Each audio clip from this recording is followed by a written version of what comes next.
लक्ष्मीनाथह्य सिन्धो शठरिपुजलतः प्राप्य कारुण्यनीरम् नाथाद्रावभ्यषिञ्चन् तदनु रघुवरं भोजचक्षुर्जराभ्याम् गत्वा तां यामुनह्यं सरितमतयतीन्द्रह्य पद्माकरेन्द्रम् सम्भूर्य प्राणिसस्यैर्प्रवहतु हितराम् देशिकेन्द्रभ्रमौघैः काषायशोभिकमनीयशिखानिवेशम् दण्डद्रयुज्ज्वलकरं विमलोपवीतम् उद्यद्दिनेशनिभमुल्लसदुर्ध्वपुण्ड्रम् रूपं तवस्तु यतिराजदृशोर्ममग्रे अमुनातपनातिशायि भुम्ना यतिराजेन निबद्धनायकश्रीः महती गुरुपङ्क्तिहारयष्टिः विभुधानां हृदयङ्गमा विभाति श्रीमत्यै विष्णुचित्तार्य मनोनन्दनहेतवे नन्दनन्दन सुन्दर्यै गोदायै नित्यमङ्गलम् मङ्गलं कोसलेन्द्राय महनीय गुणात्मने चक्रवर्ती तनूजाय सार्वभौमाय मङ्गलम् श्रीमते रम्यजामातृमुनीन्द्राय महात्मने श्रीरङ्गवासिने भूयात् नित्यश्रीः नित्यमङ्गलम्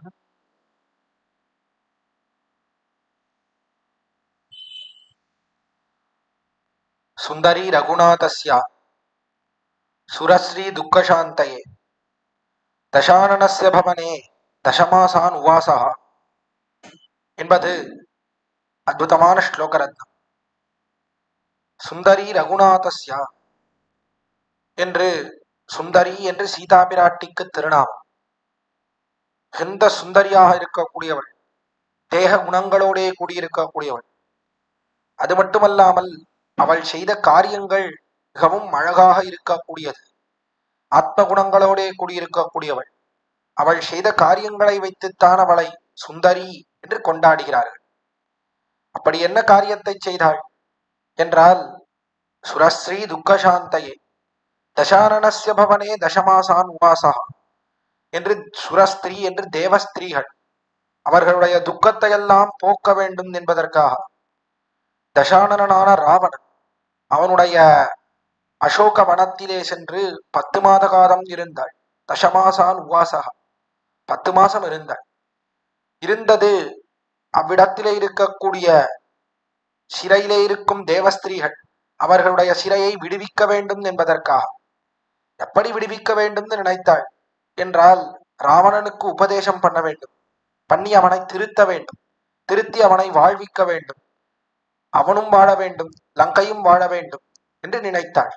அதனாலே லங்கைக்கு சென்று இருந்தாள். இல்லையேல் ராமனை வைத்து ராவணனை கொண்டிருக்கலாம். அப்படி கொல்ல வேண்டும் என்பதிலே பிராட்டிக்கு அபிப்பிராயம் இல்லை. இந்த கருணையோடே கூடினவளாகையாலே, கிருபையோடே கூடினவளாகையாலே தானே சென்று இருந்தாள் லங்கையிலே. 10 மாசம் இருந்தாள். எதற்கு என்றால், ராவணனுக்கு உபதேசிக்க வேண்டும். அவன் தசானனன், 10 தலையோடே கூடினவன். இதனால ஒரு தலைக்கு 1 மாசம் என்று உபதேசிப்போம். 10 தலைக்கு 10 மாசம் உபதேசித்தாலாவது அவன் கேட்கிறானா பார்ப்போம். ஏதாவது ஒரு தலையாவது கேட்டு விடுத்துனா லங்கையே வாழ்ந்து போகுமே. ஒரு தலை ஆடிடுத்துனா கூட எல்லா தலையும் சேர்ந்து ஆடிடும். 10 விரல்கள் இருக்கு கையில, 10 விரல ஒரே ஒரு விரல் மட்டும் ஆடுறதுன்னு வச்சுக்கோ. ஒரு விரல் ஆடினா கூட மீதி விரலும் தன்னடையே சேர்ந்து ஆடுறது. அதே போல ராவணனுடைய தலையில ஒரு தலை ஆடினாலும் மற்ற தலைகளும் சேர்ந்து அப்படி ஆடிடும். அதனாலே ராமனோட சேர்த்து வச்சுள்ளான் என்று நினைத்து பலபடியாக உபதேசிக்கிறாள். மித்திரமோபைக்கும் கர்த்தும் ராமஸ்தானம் பரீட்சதா வதம் ச அனிச்சதா கோரம் தயாசவ் புருஷர்ஷவம் என்று மித்திரமோபைக்கும் கர்த்தும். நீ ராமன் காலிலே போய் விழ வேண்டாம், ராமனை ஆசிரியிக்கணும்ன்ற அவசியம் கிடையாது. நண்பனாக போ, நான் அழைத்துடு போ, நண்பனா போ, என்னை விட்டுடு, கைகுலுக்கி வா. காலிலே விழ வேண்டாம், கைகுலுக்கினால் ராமஸ்தானம் பரீட்சதா. ராமனுடைய இடத்துக்கு சென்றாய்னு சொன்னால் ராமன் உன்னை கட்டாயம் ரட்சிப்பன். இன்றைய நாள் வதம்ச அனிச்சதா கோரம், கோரமான வதம் ஏற்படும், உனக்கு மரணம் ஏற்படும், ராமன் உன்னை கொல்வன், அது நிச்சயம் இத்தியாதி பலவிதமான வார்த்தைகளை தெரிவித்தாள். எம்பெருமான் எப்படி இருக்கிறான்? ஸ்ரீ தர்மஜா சரணாகத வத்சலா தேன மைத்ரி பவது தே எஜிதீவித்து மிச்சசி. நீ உயிரோடு இருக்க வேண்டும் ஆசை இருந்தால் அவனை மித்திரனாக கொள் என்று பலபடியாக உபதேசித்தாள். நடுவிலே ஒரு புல்லை இட்டுக் கொண்டாள். அந்த புல்லை இட்டுக் கொண்டு புல்லை பார்த்துத்தான் பேசும். ஏன்னா ராவணனை பார்த்து பேசினாள் என்பது கிடையாது. அந்த புல்லை பார்த்து 10 மாத காலம் உபதேசித்தாள் ராவணனுக்கு. அப்படியும் அவன் திருந்தாமல் போனான். பாக்யஹானியாலே உயிரை விட்டான் என்று பார்க்கிறோம். அப்படிப்பட்ட கிருபை கருணை அதைத்தான் கொண்டாடுகிறாள் ஆண்டாள் தன்னுடைய திருப்பாவையிலே 18, 19, 20 ஆகிற 3 பாசுரங்களிலே. 18ஆம் பாசுரத்திலே அவனுடைய தன்மையை கொண்டாடினாள் ஆண்டாள். செந்தாமரை கையால் சீரார் வலையொலிப்பான் வந்து திரவாய் மகிழ்ந்து என்று. உடைய கை அது செந்தாமரை கையாக இருக்கக்கூடியது. ராட்சசிகளுக்கும் அபயமளித்த கை, ராவணனுக்கும் உபதேசம் பண்ணின கை. அப்படிப்பட்ட கையாலே எங்களுக்கு காரியம் செய்ய வேண்டும் பிரார்த்தித்தாள். அவனுங்களுக்கு காரியம் செய்ய வேண்டும் புறப்பட்ட காலத்திலே எம்பெருமான் அவன் தடுத்தான். இவளுடைய அடியார்களுக்கு நாமல்லவோ காரியம் செய்ய வேண்டும் அவன் நினைத்தான். நினைத்தபடியாலே எம்பெருமானே நீயாவது வாய் திறந்து பேசுன்னு பிரார்த்தித்தாள். அவன் பேசாத காலத்திலே மீண்டும் நப்பிண்ணை பிராட்டி என்று கொண்டாடப்படக்கூடிய சீதை அவளையே பார்த்து வார்த்தை தெரிவித்தாள். தத்துவமன்னு தகவ் என்று. உண்மையிலேயே தத்துவம் தகவன்று என்று. உண்மையிலேயே இது உன்னுடைய சுவாவத்துக்கு சேராது. உன்னுடைய சுவாவம் கிருபை கருணையோட நீ காரியம் செய்கிறாய். அதனால தான் உனக்கு சுந்தரி என்றே பேர் ஏற்பட்டது. அப்படி இவள் பலபடியாக பேசி பல அழகான காரியங்களை எல்லாம் செய்தபடினால்தான் சுந்தரகாண்டம் என்றே பேர் ஏற்பட்டது. ராமாயணத்திலே 5வது காண்டத்துக்கு அதுவும் ஒரு காரணம். பிராட்டியினுடைய வைபவத்தை பற்றி பேசுகிறபடியாலே, சுந்தரி என்று இவளுடைய வைபவத்தை பற்றி பேசுகிறபடியாலே, இவள் செய்த அழகான காரியங்கள் உபதேசம் என்ன அதை பற்றி எல்லாம் பேசுகிறபடியாலே இதற்கு சுந்தரகாண்டம் என்றே பேராயிற்றுன்னு பார்க்கிறோம். அப்படி தேவரீர் அழகோடே கூடியிருக்கிறீர்னு சொன்னா உமக்கு எது அழகு? எங்களையும் ராமனையும் சேர்த்து வைப்பதல்லவா அழகு. அந்த அழகிழந்து கிடக்கலாமா? இது உம்முடைய ஸ்வரூபத்துக்கு சேருமா? ஒரு காலத்திலையும் சேராது. அதனாலே சேர்த்து வைக்க வேண்டும் என்று பிரார்த்தித்தாள். 19ஆம் பாசுரம் குத்துவிளக்கெரிய என்ற பாசுரத்தில். அப்படியும் அவள் சேர்த்து வைப்பதற்கு முன்பாக ராமனுக்கு மிகுந்த கோபம் ஏற்பட்டது. அது எப்படி ஸ்வரூபம் என்று சுபாவம் என்று சீதா பிராட்டியை போய் இவர்கள் தெரிவிப்பார்கள். கோபத்தினாலே அப்படி முகம் திருப்பி கிடக்க ராமனை பார்த்து தெரிவித்தார்கள். ராமனே, நீ இப்படி இருக்கலாமா? நாங்கள் எல்லோரும் வந்து நிற்கும் போது எங்களுக்கு காரியம் பண்ணால் அல்லவா நீ ஆர்ஜித்த குணங்கள் அவையெல்லாம் உன்னிடத்திலே தங்கும். அவ்வளவு கஷ்டப்பட்டு ராமாவதாரத்திலே பிறந்து எல்லா தாழ்ந்தவர்கள் அவர்களோடையும் கலந்து பரிமாறி சேகரித்த குணங்கள் எல்லாம் அவருக்கே. நீ இப்பொழுது எங்களுக்கு காரியம் பண்ணவில்லை என்றால் எல்லாம் வீணா போயிடும். அதனாலே நீ எங்களுக்கு காரியம் செய்வாயாகான்னு பிரார்த்தித்தாள். 10 மூவர் அமரருக்கு முன் சென்று கப்பம் தவிர்க்கும் கலியே துயிலா என்று 20வது பாசுரத்திலே தேவதைகளுக்கு நீ காரியம் செய்தா போலே நீ எங்களுக்கும் காரியம் செய்ய வேண்டும் என்று பிரார்த்தித்தாள். பிரார்த்தித்த போதும் எம்பெருமான் ஒன்னும் வாய் திறந்து பேசாத போது சரி இனிமே இவங்கிட்ட பிரார்த்தித்து பிரயோஜனம் இல்லை, மீண்டும் பிராட்டி நடத்திலேயே செல்வோம் என்று சீதா பிராட்டியை பார்த்து வார்த்தை தெரிவித்தாள்.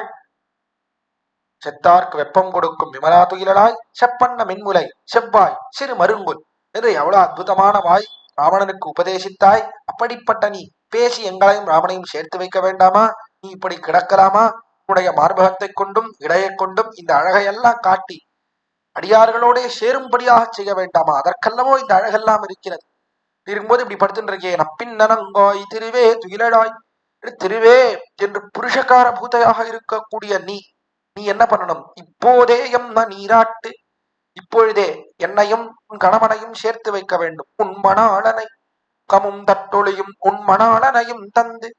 உக்கம் என்ன, விசிறி என்ன, தட்டொழி என்று கண்ணாடி என்ன, இதோட சேர்ந்து உன் மணாளன் அவனையும் கொடுக்க வேண்டும்.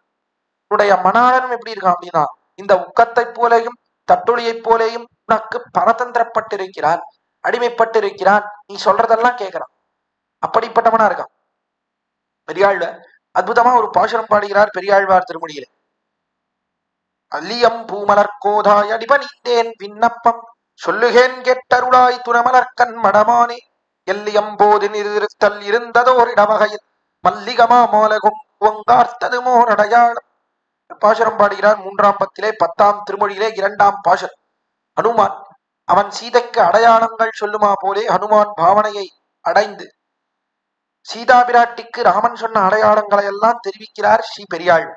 அதிலே 2ஆம் பாசுரத்திலே கொண்டாடுகிறார். அல்லியம்பூ மலர்கோதாய் சீதா பிராட்டியை தெரிவிக்கிறேன், எல்லியம்போதினி திருத்தல் இருந்ததோர் இடவகையில். காலத்திலே என்ன நடந்தது என்றால், ஒரு நாள் ராத்திரி சமயத்திலே எல்லியம்போதினி திருத்தல் என்று எல்லியம்போது ராத்திரி சமயத்திலே ஒரு நாள் ராமனும் சீதையும் கட்டில உட்கார்ந்து போது சீதா பிராட்டி அவள் ராமனை பார்த்து கேட்டாள், நான் நீங்கள் என்னிடத்துல ரொம்ப பிரீத்தியோட இருக்கேள், எப்பொழுதும் என்னோட ரொம்ப காதல், உன்னை போலே ஒருத்தி கிடையவே கிடையாது, உன்னிடத்துல ரொம்ப காதலோட இருக்கேன் அப்படின்னு சொல்றேளே, இது உண்மையா கேட்டாள்.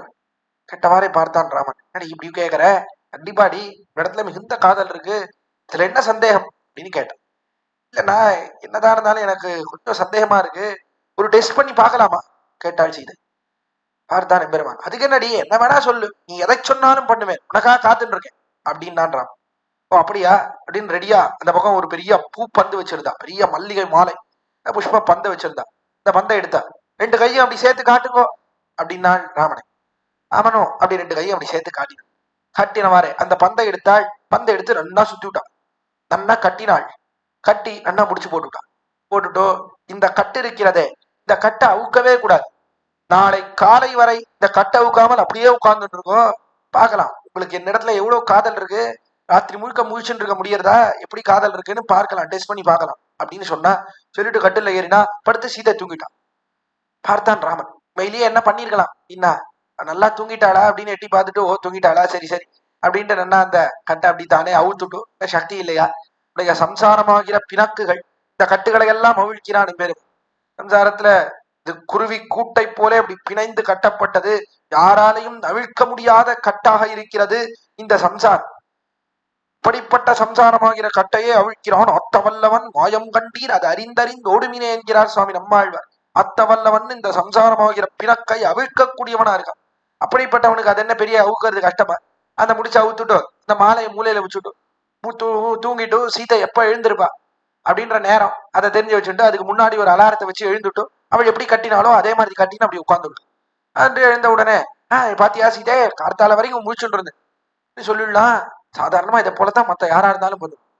ஆனால் கண்ணனா இருந்தா அப்படிதான் பண்ணிருக்கும். கண்ணன் இருந்தா என்ன பண்ணுவான் அப்படின்னா, அந்த நேரத்துல அவன் கட்டை ஊத்து வச்சுட்டு வேற ஒரு பெண் வீட்டுக்கு போயிருப்பான். போய் வேற ஒரு பெண்ணை பார்த்துட்டு ஒரு 4 பேரை பார்த்துட்டு கடைசியில வந்துட்டு அதே மாதிரி கட்டை கட்டின்னு இந்த பெண் முன்னாடி உட்கார்ந்துருக்கும். ஆனால் ராமன் அப்படி கிடையாது. அவளுக்கு பரதந்திரப்பட்டவன்கிறபடியாலே அந்த கட்டை அவுக்காம உட்கார்ந்துருந்தோம். அடுத்த நாள் காலை விடிந்து அவள் எழுந்து பார்க்கும் வரையில் கட்டை அவுக்காமல் அப்படியே உட்கார்ந்திருந்தார். அவளுக்கு அப்படி பரதந்திரப்பட்ட வஸ்துவாயிருந்தான். அவள் சொல்வதையெல்லாம் கேட்கக்கூடியவனா. அவள் எப்படி இவனுக்கு பரதந்திரப்பட்டிருக்கிறாளோ, கட்டில் வைத்த போதோடு காட்டில் வைத்த போதோடு, நேற்றைய தினம் தெரிவித்தேனே, அவள் தன்னுடைய ஸ்வரூபத்துக்கு ஏற்ப பரதந்திரப்பட்டிருக்கிறாள். என்னுடைய ஸ்வரூபம் பாரதந்திரிய ஸ்வரூபம், அதனால எம்பெருமான் சொல்வதையெல்லாம் கேட்கணும் என்று பரதந்திரப்பட்டிருக்கிறாள். இவன் பிரணயித்துவத்துக்கு சேர பரதந்திரப்பட்டிருக்கிறான். காதலுக்கு சேர அவள் சொல்வதையெல்லாம் கேட்டு கட்டுப்பட்டிருக்கிறான் ராமன்.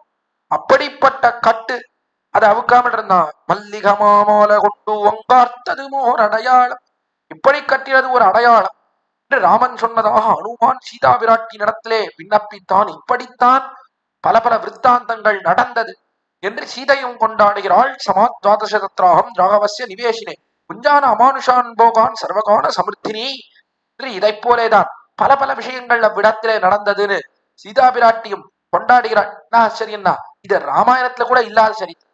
வால்மீகி ராமாயணத்துல வால்மீகி தெரிவிக்காத சரித்திரம். அப்படிப்பட்ட சரித்திரத்தை பெரியாழ்வாருக்கு காட்டுகிறார். அவ்விடத்திலே சீதா பிராட்டி பல போகத்தை அனுபவிச்சேன்னு சொல்லிட்டு போயிட்டான்.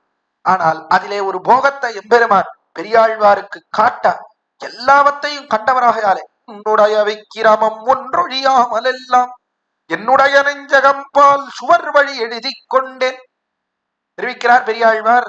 கடைசி பதிகத்துல தெரிவிக்கிறார், உன்னுடைய விக்கிரமம் ஒன்றொழியாமல் எல்லாம். எம்பெருமானே, உன்னுடைய விக்கிரமங்கள், உன்னுடைய காரியங்கள் இருக்கே, அதை ஒன்னொழியாமல் எல்லாம், ஒன்று விடாமல். ஒன்று விடாமல்னா என்ன அர்த்தம் அப்படின்னா, எல்லாத்தையும் விடாத எழுதி போந்தார் வால்மீகி முனிவர்.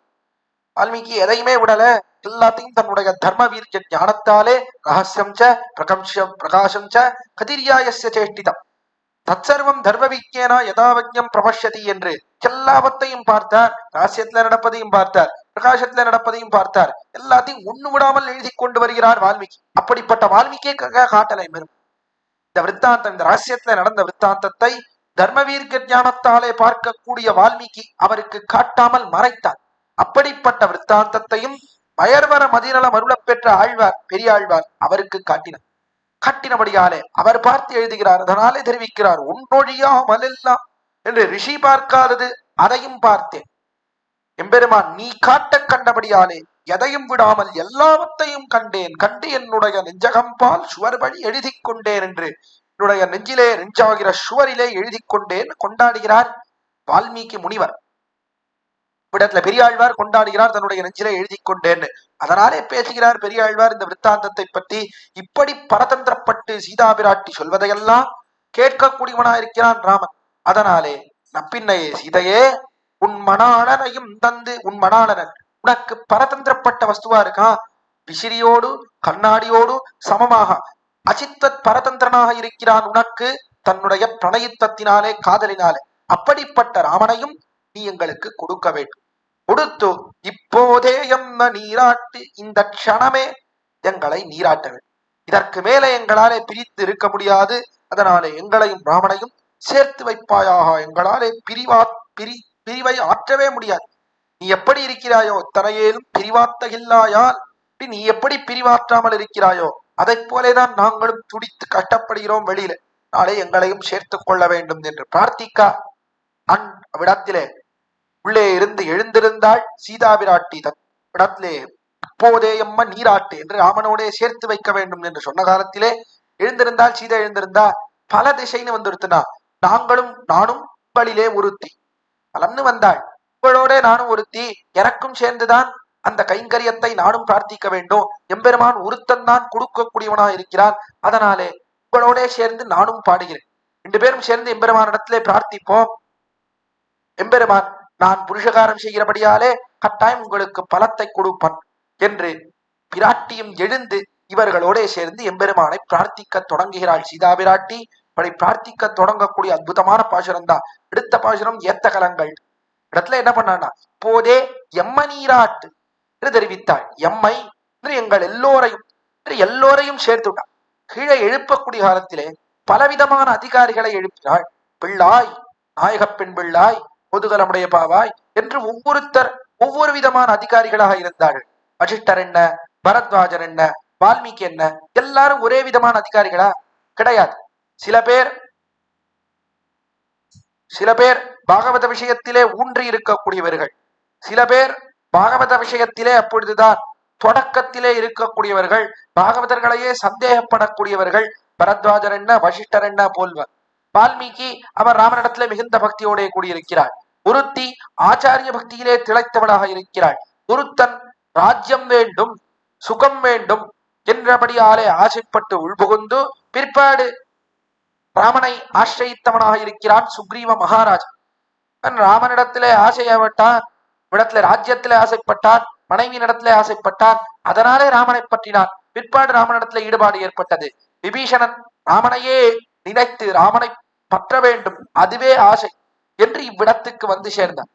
இப்படி ஒவ்வொரு அதிகாரிகள் எல்லாரும் ஒரே மாதிரி இருக்காளா? பரத சத்ருக்னர்கள். பரதன் ராமனிடத்திலே பக்தியோட இருந்தான், சத்ருக்னன் பரதனிடத்திலே பக்தியோட இருந்தான். இப்படி எல்லாம் வேறுபட்ட அதிகாரிகளாக இருக்கிறார்கள். அப்படி எழுப்பும் போது தனித்தனியா எழுப்பினான். ஆனா இவ்விடத்திலே எம்மை என்ற எல்லோரையும் சேர்த்துட்டான். இதனால என்ன காட்டப்பட்டதுன்னா, பல தசைன்னு வந்தா எல்லோருக்கும் பலம் ஒன்றுதான். எல்லாருக்கும் பலம் ஏகரீதியாக இருக்கிறது. எம்பெருமானுடைய கைங்கரியம் தான் எல்லோருக்கும் பலமா இருக்கு.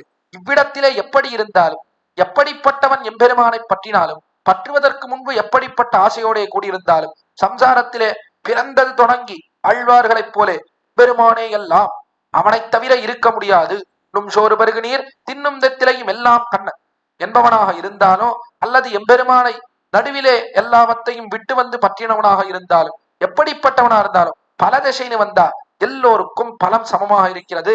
எல்லோருக்கும் பரமபதத்திலே தம்மையே நாளும் வணங்கி தொழுவார்க்கு தம்மையே ஒக்க அருள் செய்வர் ஆதரால்னு தன்னை போலவே ஆக்குகிறான். ஆக்கி எல்லோருக்கும் கிருபையை பொழிகிறான். எல்லாரும் விடத்திலே பெருமானுக்கு மங்களாசாசனம் செய்கிறார்கள். சூழ்ந்திருந்து ஏத்துவர் பல்லாண்டே என்று சூழ்ந்து வந்து பல்லாண்டு பாடுகிறார்கள். அதுதான் எல்லோருக்குமே பலமா இருக்கு. அதை பல திசைன்னு வந்தா எல்லோரும் ஒன்று என்பதை காட்டிக் கொடுக்கிறாள். இப்போதே எம்ம நீராட்டு என்கிறபடியாலே எல்லாரையும் சேர்த்து எல்லோருக்கும் பலத்தை கொடுக்க வேண்டும், கைங்கரியமாகிற பலத்தை தேவரீர் கொடுத்தருள வேண்டும் பிரார்த்திக்க சீதையும் எழுந்திருந்து வந்தாள். இவர்கள் ஓட்டிலே சேர்ந்துண்டா. புறப்பட்ட அடுத்த பாசுரத்திலே ராமனுடைய அவனுக்கே இருக்கக்கூடிய அசாதாரணமான குணங்கள், அப்படிப்பட்ட குணங்களை சொல்லி எழுப்புகிறாள். அப்படிப்பட்ட அற்புதமான பாசுரம் தான் 21வது பாசுரம். தாங்கள் வந்த வரத்தை சொல்லுகிறார்கள், எப்படி வந்தோம் என்பதை தெரிவிக்கிறார்கள். 21வது பாசுரத்திலே ஏத்த கலங்கள்னு தொடங்கக்கூடிய பாசுரத்தில் எப்படி வந்தார்கள் இவர்கள் என்றால், பெருமானே உன்னுடைய குணங்களுக்கு தோற்று குணாஜிதைகளாய் வந்தோம். குணத்துக்கு நாங்கள் தோற்றோம். இந்த குணத்தை கேட்டவாறே எங்களால் எங்களுடைய சுவாதந்திரியம் எல்லாம் போயிற்று. நாங்கள் உனக்கு அடிமை என்று கொண்டு உன் காலிலே வந்து விழுந்திருக்கிறோம். எப்படி சத்ருக்கள் எல்லோரும் உன்னுடைய வீரியத்துக்கு தோற்று வருவார்களோ, உன்னுடைய அம்புக்கு தோற்று வருவார்களோ, உன்னுடைய கூர்மை அதற்கு தோற்று வீரத்துக்கு தோற்று வலியத்து போய் உன் காலிலே வந்து விழுவார்களோ, அதை போலே நாங்கள் எல்லோரும் உன்னுடைய அன்பு இருக்கிறதே, உன்னுடைய குணங்கள், அந்த குணங்களுக்கு தோற்று உனக்கு அடிமை செய்வதற்காக வந்திருக்கிறோம் என்று சொல்லக்கூடிய அற்புதமான பாசுரம் தான் 21வது பாசுரம். ஏத்த கலங்கள்னு தொடங்கக்கூடிய பாசுரம். இது யாரை போலே சொல்லுகிறாள்னா, இளைய பெருமாள் லக்ஷ்மணனை போலே தெரிவிக்கிறாள் ஆண்டாள். காலத்திலே பம்பா தீரத்திலே ராமன் ஹனுமானை பார்த்தார். ஹனுமானை பார்த்த போது பொழுது பக்கத்துல லக்ஷ்மணன் இருந்தான். ஹனுமான் ஆச்சரியமா பேசினான். அயதாஷ்ட சுகூர்த்தாஷ்டா பாகவ பரிகோபமாக சர்வபூஷண பூஷார்ஹா கிமர்த்தம் நவிபூஷிதாக தொடக்கமான பல வார்த்தைகளை எல்லாம் பேசினான். ஏன் தேவரீர் ஆபரணத்தை இட்டு உங்கள் அழகை மறைத்துக் கொள்ளவில்லை இத்தியாதி பலபடியாக பேசினான். பேச்சையெல்லாம் கேட்டான் ராமன். கேட்டு விட்டு லக்ஷ்மணனை பார்த்து திரும்பினான். லக்ஷ்மணா, எவ்வளவு ஆச்சரியமா பேசுறான் பத்தியா. நான் ரிக்வேத வினீதஸ்யா நான் யஜுர்வேத தாரினா நூனம் வியாக்கரணம் கிருத்னம் நகிஞ்சித் அபசப்திதம். ஒரு அபசப்தம் இல்லாமல் பேசக்கூடியவன் இவன். அல்ல, இவனிடத்துல என்னாலே பேச முடியாது. நீதான் ஆதிசேஷனாக இருக்கக்கூடியவன், அதனாலே நீ பேசு என்று தெரிவித்தான் பெருமான். ஆதிசேஷன்தான் 1000 பணாமண்டலங்களோட கூடியிருக்கக்கூடியவன். எல்லா 1000 பணாமண்டலங்களையும் 2 நாக்கு அல்ல 2000 நாக்கோட கூடியிருக்கக்கூடியவன். அப்படிப்பட்ட நாவீரோட கூடியிருக்கக்கூடியவன் ஆதிசேஷன். அவனால தான் பேச முடியும். காலத்திலே ஆதிசேஷன் அவன் பதஞ்சலி முனிவராக அவதரித்திருந்தான். அவதரித்து பல அர்த்த விசேஷங்களை எல்லாம் சொல்லி போந்தான் சிஷ்யர்களுக்கு. பதஞ்சலின்ற முனிவர் சொல்லிட்டு இருந்தார். சொல்லிக் கொண்டிருக்கக்கூடிய காலத்திலே அவருடைய சிஷ்யர்கள் 1000 பேர். அவர்கள் நிறைய பிரம்ம விசாரங்கள், வேதங்கள் என்ன சொல்றது அப்படின்னு பல விசாரங்கள் எல்லாம் பண்ணி போந்தார்கள். இவரும் பல பாடங்களை எல்லாம் சொல்லி கொடுத்து வந்தார். அவர்கள் கேட்டபடியாலே அவர்களுக்கு நிறைய சந்தேகங்கள் இருந்தது. இந்த சிஷ்யர்கள்லாம் கிந்த ஞானிகளா இருக்கக்கூடியவர்கள் நிறைய சந்தேகங்கள் இருந்தது. இந்த சந்தேகங்கள் எல்லாம் கேட்டுட்டே இருந்தா இவர் இடத்துல கேட்டுட்டே இருந்தா. பார்த்தார் இவர் நிறைய சந்தேகங்கள் கேட்கிறேன், இப்ப எல்லா சந்தேகங்களுக்கும் தனித்தனியா பதில் சொல்றதுக்கு எனக்கு அவகாசம் இல்லை. அதனால ஒண்ணு பண்ணுங்க, பெரிய ஒரு தரை போட்டுப்பேன். இந்த தரைக்கு பின்பு நான் உட்கார்ந்துப்பேன். உட்கார்ந்து கொண்டு உங்களுடைய எல்லா சந்தேகத்துக்கும் நான் பதில் சொல்றேன். பதில் சொல்லிட்டே இருக்கும்போது நீங்களும் கேளுங்கோ. எல்லாரும் ஒரே சமயத்துல கேளுங்க. 1000 பேர் இருக்கல, 1000 பேரும் உங்க சந்தேகத்தை எல்லாம் கேளுங்கோ. எல்லா சந்தேகத்துக்கும் ஒரே சமயத்துல பதில் சொல்றேன். ஆனால் ஒரே ஒரு நிபந்தனை, எக்காலத்திலேயும் நீங்கள் இந்த தரையை மட்டும் விளக்கவே கூடாது, தரையை மட்டும் திறக்கவே கூடாது, அந்த பக்கம் உட்கார்ந்து கேட்கணும்னு நிபந்தனை இட்டார் பதஞ்சலி முனிவர். சரி, நான் எல்லாரும் அதுக்கு என்ன இப்படியே பண்றோம். நான் 1000 பசங்களும் உட்கார்ந்துட்டு இருக்கா, பெரிய தரையிட்டு கொண்டு அந்த பக்கத்துல உட்கார்ந்துட்டு பதில் சொல்லிட்டே வர்றார் இந்த பதஞ்சலி. இவாள நிறைய கேள்விகள், மாத்தி மாத்தி கேள்விகள், நிறைய தர்ம விசாரங்கள் எல்லாம் கேட்கிறா.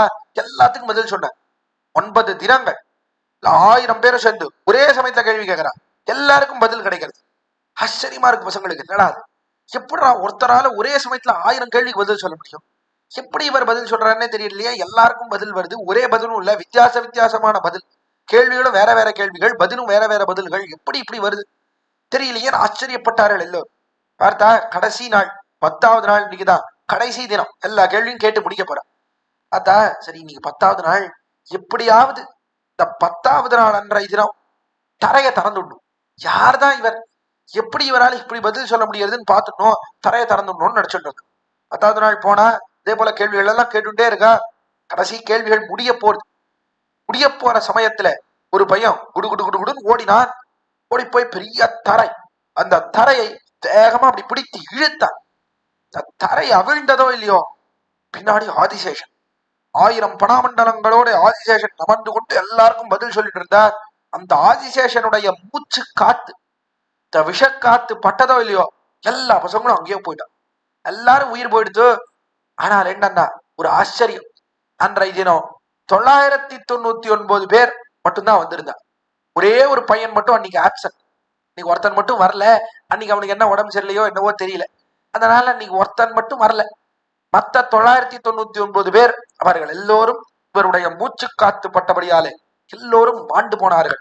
அந்த ஒருத்தன் மட்டும் தன்னுடைய கேள்விகள், அதற்கு இவர் சொன்ன சமாதானங்கள், அது எல்லாத்தையும் பட்டோலையிலே எழுதி வைத்திருந்தான்.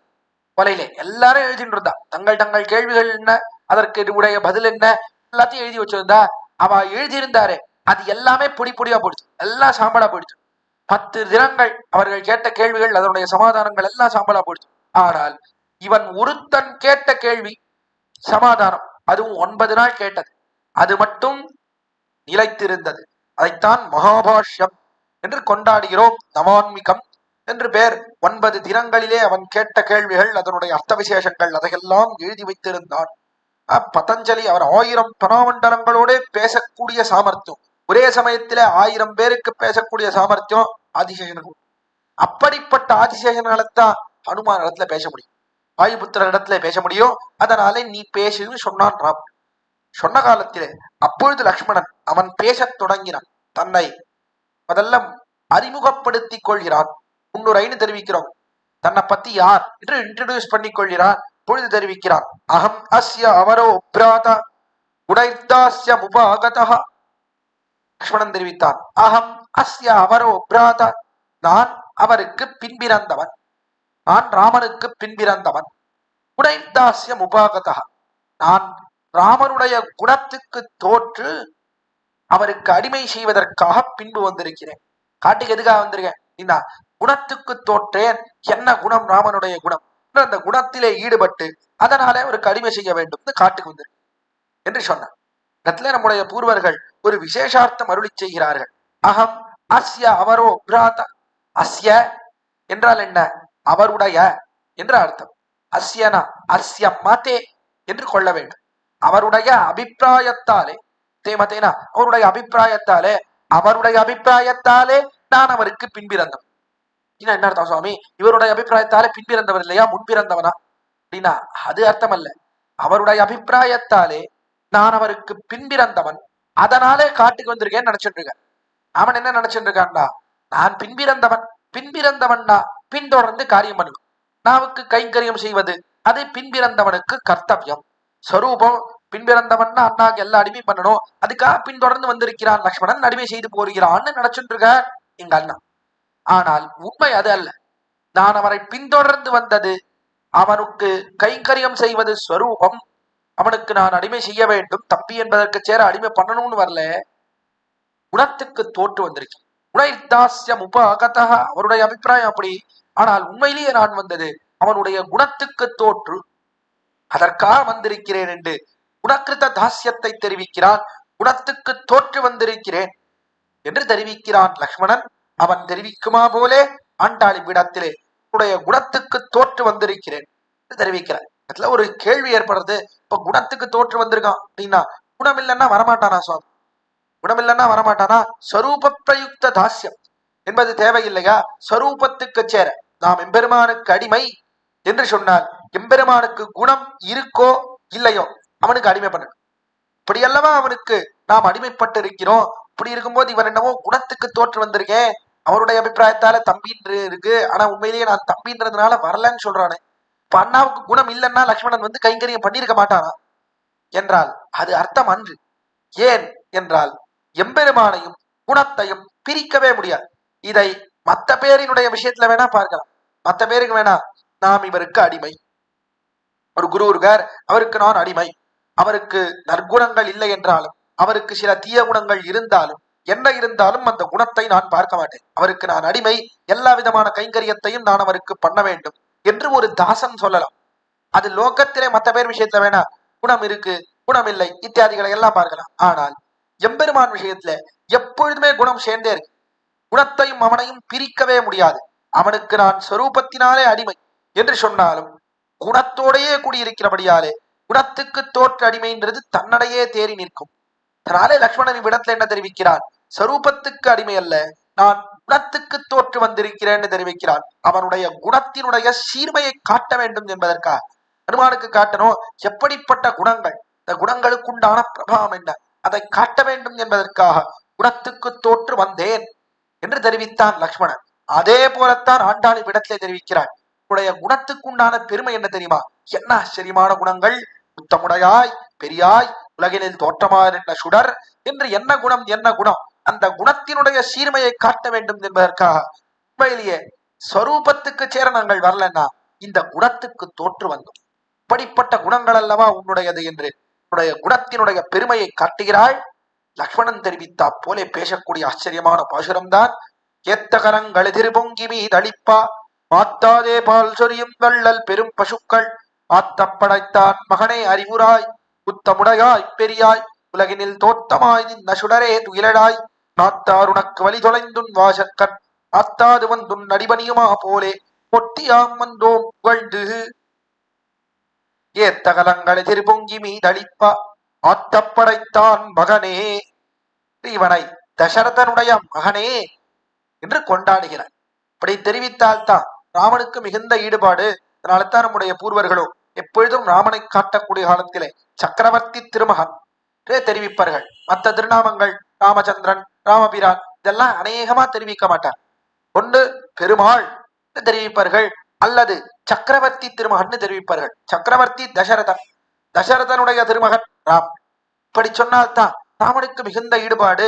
அதை ஆசைப்பட்டல்லவா வந்து சேர்ந்தால் பிதரம் ரோஷயாமாசா ததா தசரதம் நிருபம் என்று பிதரம் ரோஷயாமாசா தனக்கு பிதா வேண்டும் என்று இவனை பிதாவாக தேர்ந்தெடுத்தான் எம்பெருமான். இவருக்கு கீழே இருக்க வேண்டும் ஆசை, தசரதனுக்கு பிள்ளை என்று இருக்க வேண்டும் ஆசை. ஆசையினாலே தசரதனை தாப்பனாராக தேர்ந்தெடுத்து அவருக்கு கீழே வந்து பிறந்தார். அதனாலே ஆண்டாளும் ஆத்தப்படைத்தான் மகனே என்று தசரதனையிட்டே நிரூபித்து தெரிவிக்கிறாள். அந்த தசரதனுக்குண்டான பிரபாவம் என்ன? கீழெல்லாம் அவனுடைய பெருமைகளை சொல்லிட்டே வர. முதற் பாசுரத்துல கூர்வேல் கொடுந்தொழிலன் நந்தகோபன் குமரன் என்று கூர்வேல் என்று வில்லோடே கூடினவன் என்கிறபடியாலே அவனுக்கு இருக்கக்கூடிய மங்களாசாசன தத்பரத்தையை பத்தி தெரிவித்தாள். ராமனுக்கு எந்த ஆபத்தும் ஏற்படக்கூடாதுன்னு சௌரிய வீரியத்தோடே கூடினவன், அதுக்கேற்ப வில்லோடே படுத்து கொண்டோ ராமனை ரட்சிக்க கூடியவன் தெரிவித்தாள். வில்லோடே ராமனை ரட்சிக்கிறான்னு சொன்னான். மேலே 16ஆம் பாசுரத்துல மறுபடியும் நாயகனாய் நின்ற நந்தகோபன் என்று தெரிவித்தாள். அவ்விடத்திலே தசரதன் அவனுடைய கோயில் என்று தெரிவிக்கிறபடியாலே அவனுடைய மாளிகை தான் இது. நாயகனாய் நின்ற நந்தகோபனுடைய கோயில் காப்பானே என்று தசரதன் அவனை முன்னிட்டு கொண்டு ராமனை கொண்டாடினாள். 17ஆவது பாசுரத்திலே தசரதனுடைய தர்மத்தை பற்றி தெரிவிக்கிறாள். பரம தார்மீகனவன், உதாரணமாக இருக்கக்கூடியவன் என்று அம்பரமே தண்ணீரே சோரே அறம் செய்யும் நம்பெருமான் நந்தகோபாலன் தெரிவித்தாள். 18ஆவது பாசுரத்திலே அவனுடைய புஜ பலத்தை பற்றி காட்டினாள். மதகளித்தன் ஓடாத தோல்வலியன் நந்தகோபாலன் சொன்னான். இவ்விடத்திலே 21ஆவது பாசுரத்திலே அவனுடைய ஐஸ்வர்யத்தை கொண்டாடுகிறாள். ஆற்றப்படைத்தான் மகன், ஆற்றப்படைத்தான் நிறைய படைத்தவன், அப்படிப்பட்டவன் தசரதன் கொண்டாடுகிறான். இவன் நிறைய படைத்தது எதை என்றால் வள்ளல் பெரும் பசுக்கள் என்று வள்ளல் தனத்தோடு இருக்கக்கூடிய பெரிதாக இருக்கக்கூடிய பசுக்கள், நிறைய பசுக்களை படைத்தான் என்று தெரிவிக்கிறார்.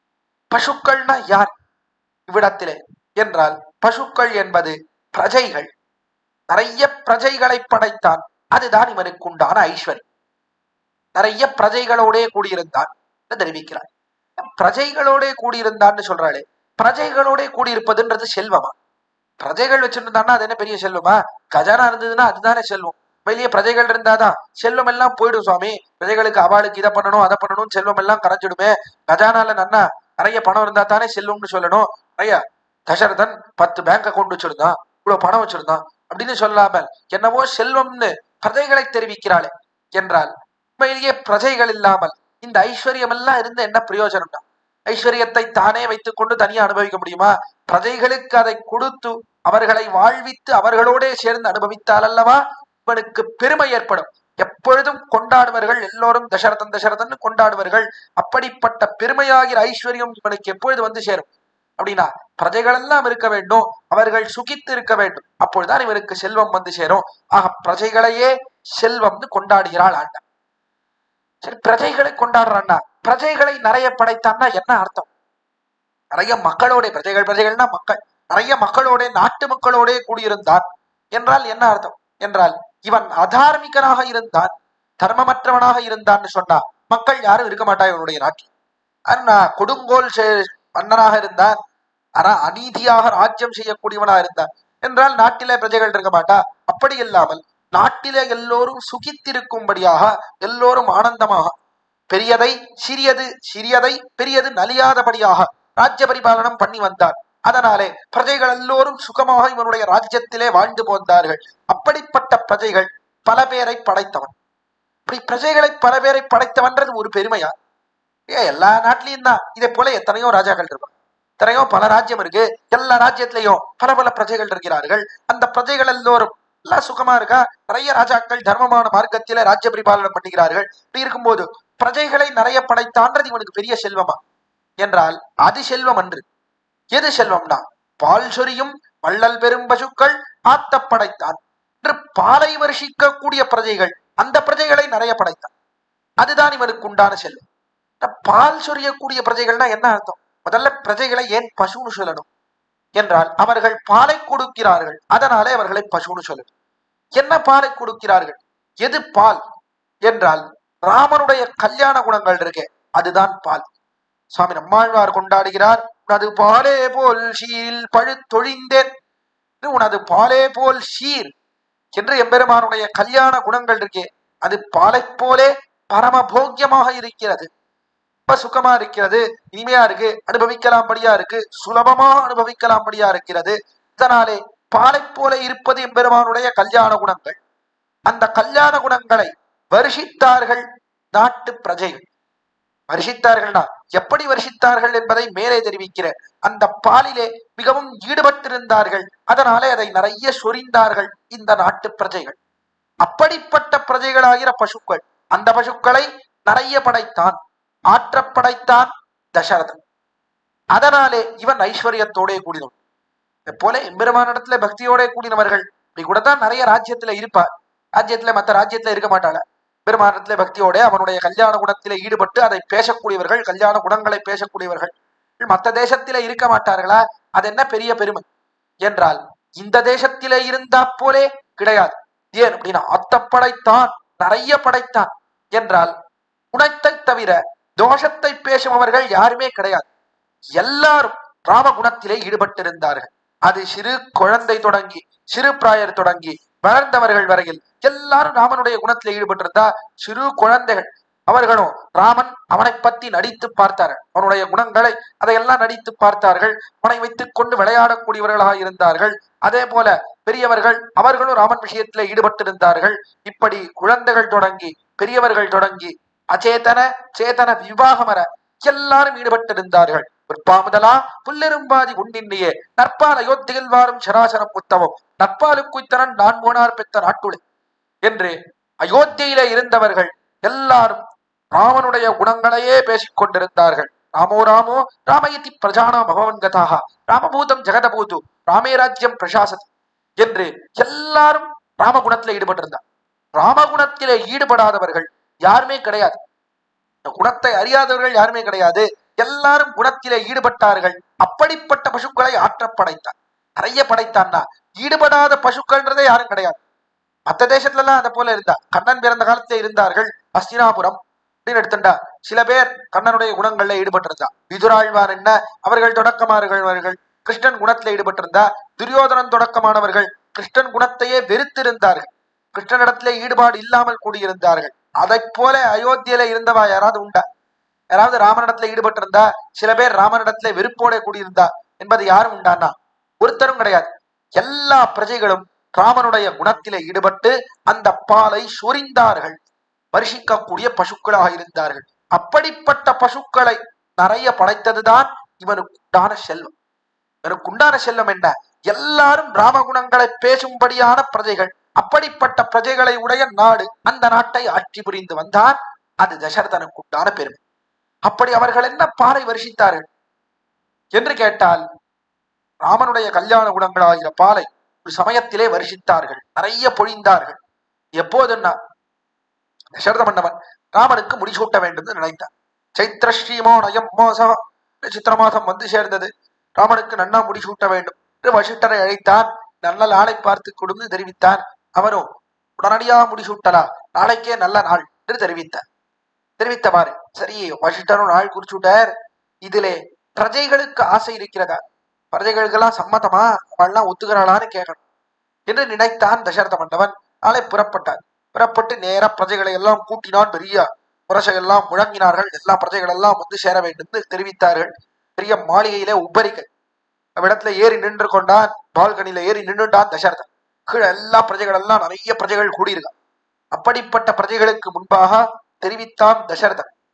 பிரஜைகளே போலே ராமன் அவனை நான் யுவராஜாவாக முடிசூட்டலாம்னு நினைச்சுட்டு இருக்கேன், நீங்கள்லாம் என்ன நினைக்கிறேன் அப்படின்னு கேட்டான்.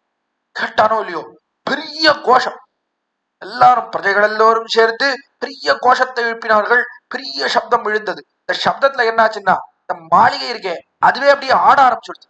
சடோகோத்குஷ்ட சன்னாதஹா விமானம் கம்பயன்னிவா. ஜனங்கள் அவர்கள் எழுப்பின அந்த நாதத்திலே விமானம் கம்பயன்னிவா என்ற அந்த விமானம் இருக்கே அதுவே நடுங்கிடுது, அங்கங்க கிராக் விட்டுடுது. நான் பெரிய சப்தத்தினாலே பெரிய அங்கங்க அப்படியே பிளந்தது அந்த விமானமானது. எங்கு பார்த்தாலும் ஒரே சப்தம், நடுங்க ஆரம்பிச்சுட்டான் தசரதன். என்னடா அது இவ்வளவு பெரிய சப்தம் வருது, என்ன சப்தத்தை அவர்கள் எழுப்புகிறார்கள் அப்படின்னு கொஞ்சம் அப்படி கூர்ந்து கவனித்தான். என்ன சொன்னாவா அப்படின்னா, ஏ கிழவா ஒழிந்து போ. அவர்கள் எல்லோரும் சேர்ந்து தெரிவித்த ஒரே வார்த்தை ஏ கிழவா ஒழிந்து போ அப்படின்னு சொல்றான். பார்த்தான் தசரதன், இப்படி போய் சொல்றான், கிழவா ஒழிந்து போன்னு சொல்றாள். சுவாமி இப்படி கூட உண்மையிலேயே சொன்னாளா, எங்க இது ராமாயணத்துல இருக்கா என்றால் ராமாயணத்துல இருக்கிறது. அநேக வருஷ சஹஸ்ரமசி பார்த்திவா. இவர்கள் தெரிவித்த வார்த்தை ஒருவர்கள் எடுத்து காட்டுகிறார்கள். அநேக வருஷ சஹஸ்ரா, அநேக சாகஸ்ர வருஷங்கள், அநேக 1000 வருடங்கள் நீ ஆண்டாய், 60,000 வருடம் ஆண்டாய். அப்படி ஆண்டபடியாலே விருத்தஸ்வமசி பார்த்திவா, நீ கிழவனாக ஆகிவிட்டாய். என்ன அர்த்தம், வருஷம் ஆண்டு நீ கிழவன் ஆயிட்டன்னா அர்த்தம், நீ ஆண்டதெல்லாம் போறோம், ரொம்ப கிழவன் ஆயிட்ட, நீ ஒழிஞ்சு போ. ஆண்டது போறோம், முதல்ல இடத்த காலி பண்ணு, ராமனுக்கு இடத்த விடு, வழி விடு, ஒழிந்து போன்னு தெரிவித்தா பிரஜைகள். பார்த்தான் தசரதன், அது இப்படி போய் சொல்ற, உங்களுக்காக நான் எவ்வளவு கஷ்டப்பட்டிருக்கேன், என்னை போய் இப்படி தெரிவிக்கிறீர்களே. பாண்டரஸ்யாத பத்ரஸ்ய சாயாயாம் ஜரிதம்மயா. பாண்டரஸ்யாத பத்ரஸ்யா என்று வெண்முத்து குடையின் கீழே உங்களுக்காக சுத்தி சுத்தி திரிந்து வாளுக்கு என்ன நன்மை பண்ணலாம், எப்படி வாழை ரட்சிக்கலாம் என்று அங்கும் இங்கும் திரிந்து திரிந்து என் தலையை நரைச்சு போச்சு. சாயாயாம் ஜரிதம்மயா என்று என் தலையெல்லாம் வெள்ள முடி வந்துடுத்து, உங்களுக்கு காரியம் பண்ணி பண்ணியே எனக்கு வெள்ள முடி வந்துடுது தெரிவிக்கிறான் தசரதன். எவ்வளவு வெள்ள முடி வந்தது, தலையெல்லாம் நரைச்சு போயிடுதா அப்படின்னா அதெல்லாம் கிடையாது.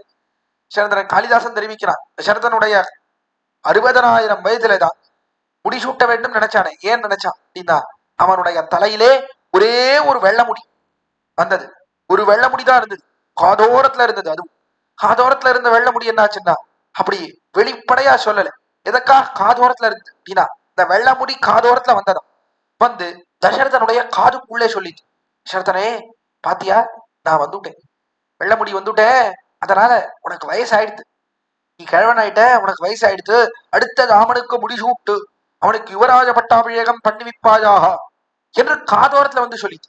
ஏன் காதோரத்துல வந்து சொல்லித்து அப்படின்னா அந்த வெள்ள முடி இருக்கே அதுக்கு கைகேயின் இடத்துல பயம்.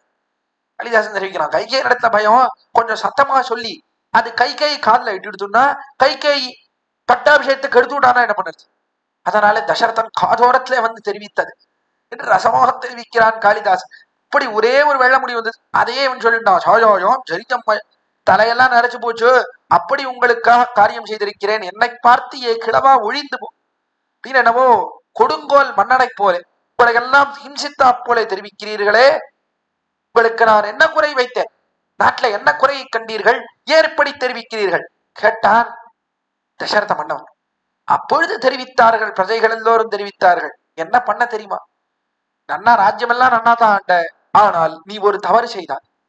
என்ன செய்தாய்டா, இப்படி ஒரு குணவாளான பிள்ளையை பெற்று எங்களை படுகொலை அடித்தாய். அவர்கள் தெரிவித்த வார்த்தை, பிரஜைகள் தெரிவித்த வார்த்தை, இப்படி ஒரு குணவாளனான பிள்ளை, என்ன குணம் என்ன குணம், இப்படிப்பட்ட குணத்தோட கூடின ஒரு பிள்ளையை பெற்று எங்களை படுகொலை அடிச்சுட்டேன். அதனால என்ன, நித்தியம் நாங்கள் செத்துட்டு இருக்கோம். அந்த குணத்தை நினைத்து நினைத்து நித்தியம் உயிர் போறது எங்களுக்கு. குணங்கள் எப்படி இருக்கு, எங்களை ஈர்கின்றது. கல்வினையனை ஈர்கின்ற குணங்களை விடைய சுவாமி நம்மாழ்வார் தெரிவிக்கிறாரே, குணங்கள்ன்றது என்ன பண்ணுறது, கித்தி குத்தி கீழ்சுடுறது, உயிரே போயிடுமோ, ஆத்மாவிலே நலிகிறது இந்த குணங்கள் எல்லாம். அப்படி இந்த குணங்களை நினைத்து நினைத்து நித்தியம் உருகி போகிறோம். என்ன குணம், என்ன குணம், ராமனுடைய குணம் இவ்வளவு ஆச்சரியமான குணமா என்று அந்த குணங்களை எல்லாம் நினைத்து உருகுகிறோம். அப்படி நித்தியம் உருகும்படியாக ஒரு பிள்ளையை பெற்றாய். அதுதான் நீ பண்ண தவறு, அதுதான் நீ பண்ண குற்றம். இந்த குற்றத்தை பண்ணபடியாலே நீ ஒழிந்து போ. இதுக்கு மேல நீ இருக்க வேண்டாம். அந்த குணத்தோட கூடிய பிள்ளை இருக்கானே, அவனை உடனடியாக ராஜ்யத்திலே அமர்த்துவாயாக என்று தெரிவித்தார்கள் பிரஜைகள். தெரிவித்தவாறே கேட்டான் தசரதன், அப்படியா, அப்படி என் பிள்ளையின் விஷயத்திலே என்ன குணத்தை கண்டீர்கள், இப்படி என்ன குணத்தை பார்த்தேன், என்னவோ குணம் குணம் சொல்றேன், என்ன குணம் இருக்கு என் பிள்ளை அப்படின்னு கேட்டான். எனக்கு தெரியும், இருந்தாலும் அவர்கள் வாயாலே தன் பிள்ளையினுடைய குணத்தை கேட்க வேண்டும் ஆசை. இதனாலே கேட்டான் தசரதன், அப்படி என்ன குணத்தை கண்டீர்கள்னு கேட்டான். கேட்டவாறே வருஷிக்க தொடங்கினார்கள் வாரி பசுக்கள் அவை எப்படி பாலை சொரியுமோ அதை போலே சொரிந்தார்கள். இந்த பிரஜைகள் எல்லோரும் பகவோன் நிருப கல்யாண குணாக புத்திரஸ்ய சந்திதே, அவர்கள் தொடங்கினார்கள். பகவஹா பகவஹான்னு இந்த குணங்களுக்கு எண்ணிக்கை உண்டான்னா எண்ணிக்கையே கிடையாதுன்னா. எண்ணிலடங்காத குணங்கள், எவ்வளவு குணங்கள், எவ்வளவு குணங்கள், எண்ணி முடிக்கவே முடியாது. அப்படிப்பட்ட குணங்கள் எப்படி அண்டங்களுக்கு எண்ணிக்கை கிடையாதோ. இந்த லோகத்தில அண்டங்கள், அண்டமண்டம்னா முட்டை வடிவிலே இருக்கக்கூடியது அண்டம். அண்டத்துக்குள்ளே 14 லோகங்கள் இருக்கு. மேலே 7 லோகங்கள், புவஹா சுவஹா மகஹா ஜனஹா தபஹா சத்யம். மேலே 7 லோகம், கீழே 7 லோகம், அத்தல வித்தல சுத்தல ரசாதல தலாதல நாகலோக பாதாளம். கீழே 7 லோகம். இப்படி 14 லோகம் கொண்டது ஒரு அண்டம். இதை போலே பல அண்டங்கள். இந்த அண்டங்களுக்கு எண்ணிக்கை உண்டான்னா எண்ணிக்கையே கிடையாது. எப்படி அண்டத்துக்கு எண்ணிக்கை கிடையாது, எப்படி நாம் செய்யக்கூடிய பாபங்கள் அதுக்கு எண்ணிக்கையே கிடையாது. இவ்வளவு பாபம் பண்ணிட்டே போறோம், எண்ணிக்கையே கிடையாது. அதே போலத்தான் எம்பெருமானுடைய குணங்கள் இருக்கிறதே, அந்த குணங்களுக்கும் எண்ணிக்கையே கிடையாது. அவ்வளவு குணங்களோட கூடியிருக்கிறான் ராமன். பகவஹா எண்ணிலடங்காத குணங்கள் தெரிவித்தார்கள். தெரிவித்தவாறு, அப்படியா, என்ன குணங்கள் சொல்லுங்களேன், கொஞ்சம் குணங்களை சொல்லுங்களேன் என்று கேட்க பலபடியாக பேசுகிறார்கள் குணங்களை. யசனேஷு மனுஷ்யானாம் விஷம்பவதி துக்கிதா உற்சவேஷு சர்வேஷு பிதேவ பரிதுஷ்யதி. இதே ஒரு நாள் இந்த ஸ்லோகத்தினுடைய அர்த்தத்தை அனுபவித்தோம். யசனேஷு மனுஷ்யான், மனிதர்களுக்கு ஒரு யசனம் என்று சொன்னால் விஷம்பவதி துக்கிதா என்று அதை காட்டிலும் பன்மடங்கு வருத்தப்படுகிறார். உற்சவேஷ சர்வேஷு பிதேவ பரிசுஷதி. உற்சவேஷ சர்வேஷு அவர்களுக்கு ஏதேனும் ஒரு கொண்டாட்டம்னா இவன் கொண்டாடுகிறான், ராமன் அதை பன்மடங்காக கொண்டாடுகிறான். இப்படி ஒரு குணமா 2 குணமா நிறைய குணங்கள் பலபடியா பேசினார்கள். அதற்கு குணப்பிரகரணம்னே பேர். பூர்வர்கள் பேரிட்டா ஒரு சர்க்கம் முழுவதும் குணத்தை பேசினார். அப்படி குணத்தை பேசக்கூடியவர்கள் பிரஜைகள். வள்ளல் பெரும் பசுக்கள், வள்ளல் என்ற ஔதாரியத்தோட கூடியிருக்கிறார்கள். என்ன ஔதாரியம் என்றால், இவ்வளவு நாள் காத்து நின்றா யாராவது கேட்பாள, ராமனிடத்திலே என்ன குணத்தை பார்த்தீர்கள், நீங்கள் ராமனிடத்திலே கண்ட குணம் என்ன என்று யாரேனும் கேட்பார்களோன்னு காத்து கொண்டிருந்தார்கள் இந்த பசுக்கள். தங்களுக்கு யாரேனும் கிடைப்பார்களா என்று காத்துக்கிட்டார். கிடைத்தவாறே வாரி வருஷித்தார்கள். வள்ளல் பெரும் பசுக்கள் மாத்தாதே பால் சொரியும், மாற்றாதே என்று இளவிடாமல் பாலை வருஷித்தார்கள். நடுவுல 4 நல்ல குணம் சொல்லிட்டு, நல்ல குணம் எல்லாம் இருக்கு, ஆனால் என்ன, இந்த ஒரு கெட்ட குணமும் இருக்கு, ஆனாலும் பரவாயில்ல, ராமனிடத்துல இவ்வளவு நல்ல குணங்கள் இருக்கிறதுனால எங்களுக்கு மிகுந்த பிரீதி என்று தெரிவித்தார்களா என்றால் கிடையவே கிடையாது. தொடர்ந்து நல்ல குணங்கள் தான். எல்லா குணங்களும் ராமனுடைய பெருமையிலே தான் போய் முடியுமே தவிர ஒரு குணம் கூட அவனுடைய சிறுமையை காட்டினது என்பதே கிடையாது. அப்படி குணங்களை வாரி வருஷித்தார்கள். அவ்விடத்தில் இருக்கக்கூடிய பிரஜைகள் எல்லோரும் சொன்னார்கள், வள்ளல் பெரும் பசுக்கள். இதனால்தான் பெருமை. பெரும் பசுக்கள்னா என்ன, இதனாலே பெருமை என்றால், பெருத்திருக்காளா, அயோத்தியில இருந்தவள்லாம் ரொம்ப கூட்டா இருந்தா சுவாமி, பெருசா இருந்தாளா, அதனால பெரும் பசுக்கள்னு சொல்றாளா என்றால் அது அர்த்தம் கிடையாது. பெரும் பசுக்கள்னா ராமனிடத்திலே இருக்கக்கூடிய ஈடுபாட்டினாலே மிகுந்த பெருமையோட கூடி இருக்கக்கூடியவர்கள், அதனாலே பெருத்து இருக்கக்கூடியவர்கள். உருவத்தினாலே பெருமையை சொல்லவில்லை, அவர்களுக்கு ராம பக்தியினாலே இருக்கக்கூடிய பெருமையை காட்டுகிறாள். அப்படிப்பட்ட பெரும் பசுக்கள் வாரி வருஷித்தார்கள் ராமனுடைய கல்யாண குணங்கள். அந்த கல்யாண குணங்களை எல்லாம் ஏத்தது ஏத்த கலங்கள் எதிர் பொங்கி மீதளிப்பா ஏற்கக்கூடிய கலங்கள் சத்பாத்திரங்கள், அந்த பாத்திரங்களானது எதிர் பொங்கி மீதளிப்பா இன்னும் பன்மடங்காக வெளியிலே வருஷித்தது அந்த பாலை. யார் அந்த ஏத்த கலங்கள்? சொன்னாலே இந்த குணங்கள், இந்த குணங்களை எல்லாம் யார் ஏத்தா? இல்ல தசரதன் எதிரில நின்று கேட்டு இருந்தா, இருந்தாலும் இந்த குணங்களை எல்லாம் கேட்டான். கேட்டுட்டு மறுபடியும் தசரதன் பேசினான். அப்படின்லாம் பெருசா எங்கேயும் காணும். தசரதன் அவன் ஏத்த கலமா என்றால் உண்மையிலேயே இந்த குணங்கள் எல்லாம் அவனிடத்திலே சென்று தங்கினதுன்னு சொல்ல முடியாது. அப்போ இந்த குணங்கள் எல்லாம் யாரிடத்துல வந்து தங்கினது? யார் இந்த இவர்கள் பேசின குணங்கள், பிரஜைகள் பேசின குணங்களை எல்லாம் ஏத்த கலங்களாக சத்பாத்திரங்களாக இருந்தார்கள்னா ஆழ்வார்கள். அவர்கள் ஏத்தார்கள், ஆச்சாரியர்கள் அவர்கள் ஏத்தார்கள். இவ வருஷித்ததெல்லாம் ஆழ்வார்களிடத்துல வந்து தங்கித்து, ஆச்சாரிய இடத்துல வந்து தங்கித்து. இப்படி கூட அவா பேசினதுன்றது இவ இடத்துல வந்து தங்குமா சுவாமி? வா எப்பவோ பேசினா. திரேதாயுகத்திலே பேசினார்கள் அயோத்தியாவாசி மக்கள். ஆழ்வார்கள் ஆச்சாரியர்கள் கலியுகத்துல பேசினார். இவ இடத்துல வந்து தங்கித்துன்னா சேருமா என்றால் அந்த குணங்களிலே எல்லாம் இவர்கள் தான் ஈடுபட்டார்கள். எப்படி அக்காலத்திலே தர்மக்ஷேத்திரமான குருக்ஷேத்திரத்திலே கண்ணபிரான் பேசினான், கீதையை பேசினால், பெரிய பசுவாக கொண்டான் வேதத்தை. சர்வோபனிஷதா காவஹா தோக்தா கோபாலநந்தனஹா பாத்தோ வத்சஹா சுதி போக்தா துக்தம் கீதாமிருதம் மகத். கீதைன்னு சொல்லக்கூடிய பாலை கறந்தான் பசுவாகிற வேதத்திலிருந்து. கறந்த போது எதிரிலே கன்றாக இருந்த அர்ஜுனன் அவன் கேட்டான், அண்ணா அவன் கேட்கல. எல்லாம் கொள்கலமாக இருக்கக்கூடிய சுவாமி நம்மாழ்வார் அவரிடத்துல வந்து தங்கியது. அதே போலத்தான் இவ்விடத்திலேயும் இந்த பிரஜைகள் வருஷிக்கக்கூடிய பால், ராமனுடைய கல்யாண குணங்கள்னு சொல்லக்கூடிய பாலானது அது நேரா ஆழ்வார்களிடத்திலே வந்து தங்கித்து அவர்கள் மனதிலே புகுந்து அவர்கள் பாசுரங்களின் மூலமாக வெளிவந்தது. எங்க வெளிவந்தனா? எதிர் பொங்கி மீதளிப்பா. அவர்கள் சொன்னது ஒரு சர்க்கம் தான். காலத்திலே ஒரு சர்க்கம் முழுவதும் பேசினார்கள் ராமனுடைய பல குணங்களை. அப்படி பேசினார்கள் தசரதனிடத்துல. ஆனால் இவர்கள் அதையே பலபடியா பேசினார் தங்கள் பாசுரங்களிலே. ராமனுடைய குணங்கள் எங்க சொட்டாலும் ராமனுடைய குணங்கள் தான். ஆச்சரியம், அப்படி குணங்களை வாரி வருஷிக்கிறார்கள். அதை தவிர இவர்களுக்கு பொதுபோக்கே கிடையாது. தொழிலனக்கு தொல்லமால் தன் நாமமைத்தா உழுதனக்கு மத்ததுவே போது அரிசினத்தவல்லாளன் வானரக்கோன் வாலி மதனளித்தா வில்லாளன் நெஞ்சத்துடன். திருமழிசைப்பிரான் தெரிவிக்கிறார், தொழிலனக்கு தொல்லமால் தன் நாமமேத்தா. எனக்கு எது தொழில்? சில பேர்லாம் இப்படி போயிட்டு இருந்தா, திருமழிசை ஆழ்வார் இப்படி மூலையில உட்கார்ந்துட்டு இருந்தா. உட்கார்ந்த உடனே நேரா வந்தா, சுவாமி திருமழிசை ஆழ்வாரு நான் இப்படி மூலையில உட்கார்ந்துட்டே இருக்கிறேன், வாருமே கொஞ்ச நேரம் போலாம், இப்படி சூது சதுரங்கள்லாம் ஆட போயிட்டு இருக்கோம், கொஞ்ச நேரம் வாரும் ஒரு ஆட்டத்துல சேர்ந்துக்குமே, கொஞ்ச நேரம் இப்படி சீட்டெல்லாம் போடுறோம் உங்களுக்கும், ஒரு ஆட்டம் விளையாடிட்டு போமே அப்படின்னு சொன்ன வாரே திருமழிசை ஆழ்வார் சொன்னார், ஓ எங்கப்பா அவகாசமே இல்லை, அணு வரலான்னு தான் பாக்குறேன், நேரமே இல்லை, என்ன பண்ணுறது அப்படின்னாரு திருமழிசை. இவா கேட்டா, ஓ அப்படியா, ஆபீஸ் ரொம்ப டைட்டா இருக்கும், நான் வேலை போயிட்டு இருக்கிறா, ரொம்ப டைட்டா இருக்கா அப்படின்னு கேட்ட வாரே பார்த்தார். அவர் பார்த்தாரு, இல்ல அப்படி எல்லாம் இல்ல, அந்த வேலை இல்ல, பெருமானுடைய குணங்கள் அதுல ஈடுபட்டிருக்கேன், ராமனுடைய சரித்திரங்கள் அதையே அனுபவிச்சுட்டு இருக்கேன், அதனால அவகாசம் பத்த மாட்டேங்குது அப்படின்னு. உடனே பார்த்தா நாங்களும் அனுபவிப்போம் சுவாமி, அதெல்லாம் பண்ணுவோம், கார்த்தால ஒரு மணி காலம் 1/2 மணி காலம் ராமனுடைய குணங்கள் அதையெல்லாம் அனுபவிப்போம், பெருமாளுக்கு திருவாரம் அதெல்லாம் பண்ணுவோம், அதெல்லாம் பண்ணியாச்சு, மீதி நேரம் என்ன பண்ணுவீர்?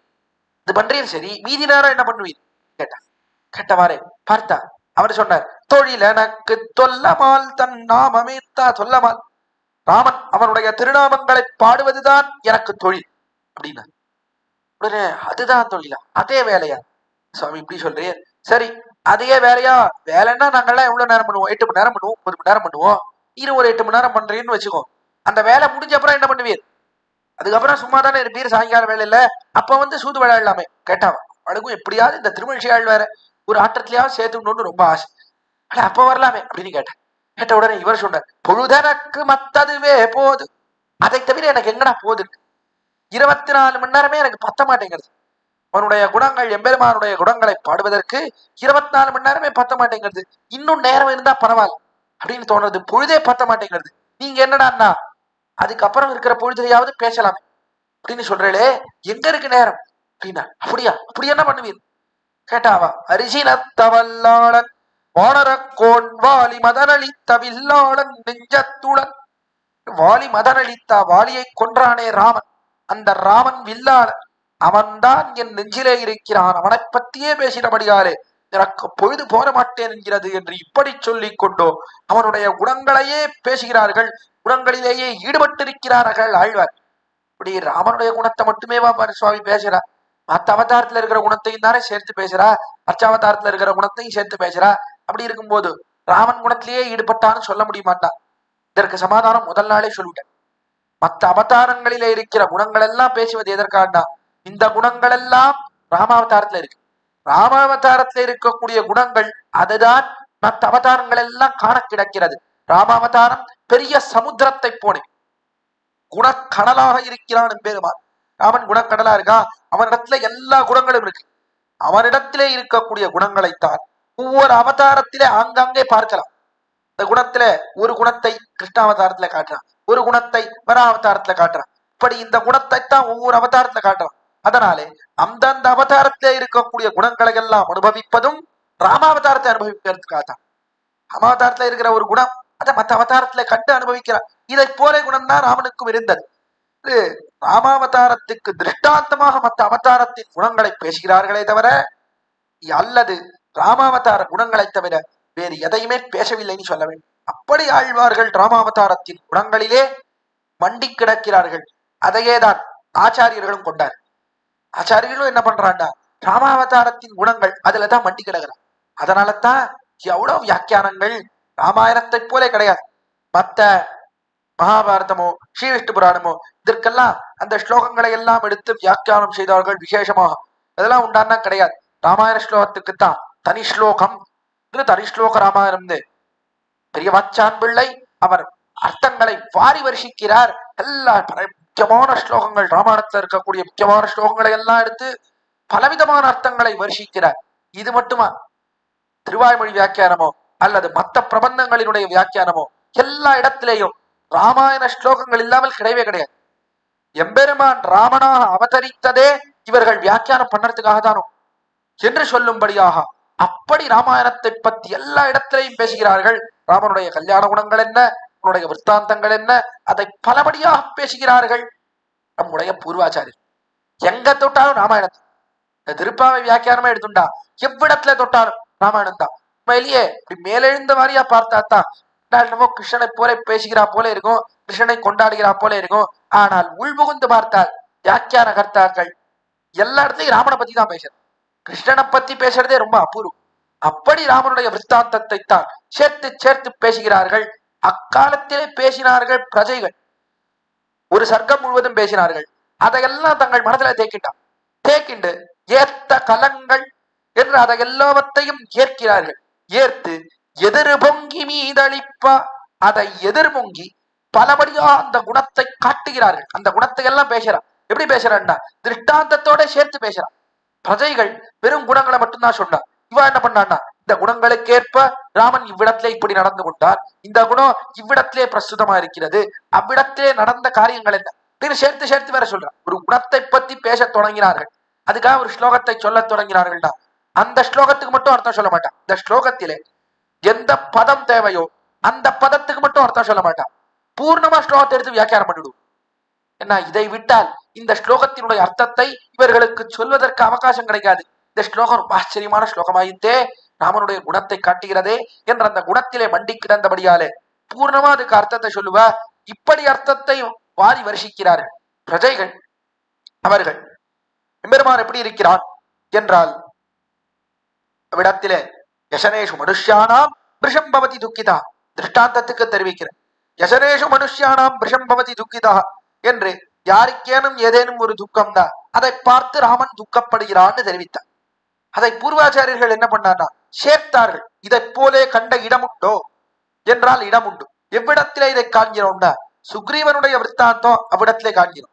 வாலியை கொன்ற பிற்பாடு சுக்ரீவன் கதறி அழுதான்னா அதை காட்டிலும் பன்மடங்காக அழுதான்றாம் என்று அதோட சேர்த்து அற்புதமாக வியாக்கியானம் செய்து காட்டுகிறார்கள். அதே போல பிரஜைகள் தெரிவித்தா சத்தியவாதீச்சலோ பூதானாம் பிரியவாதீச்ச ராகவா.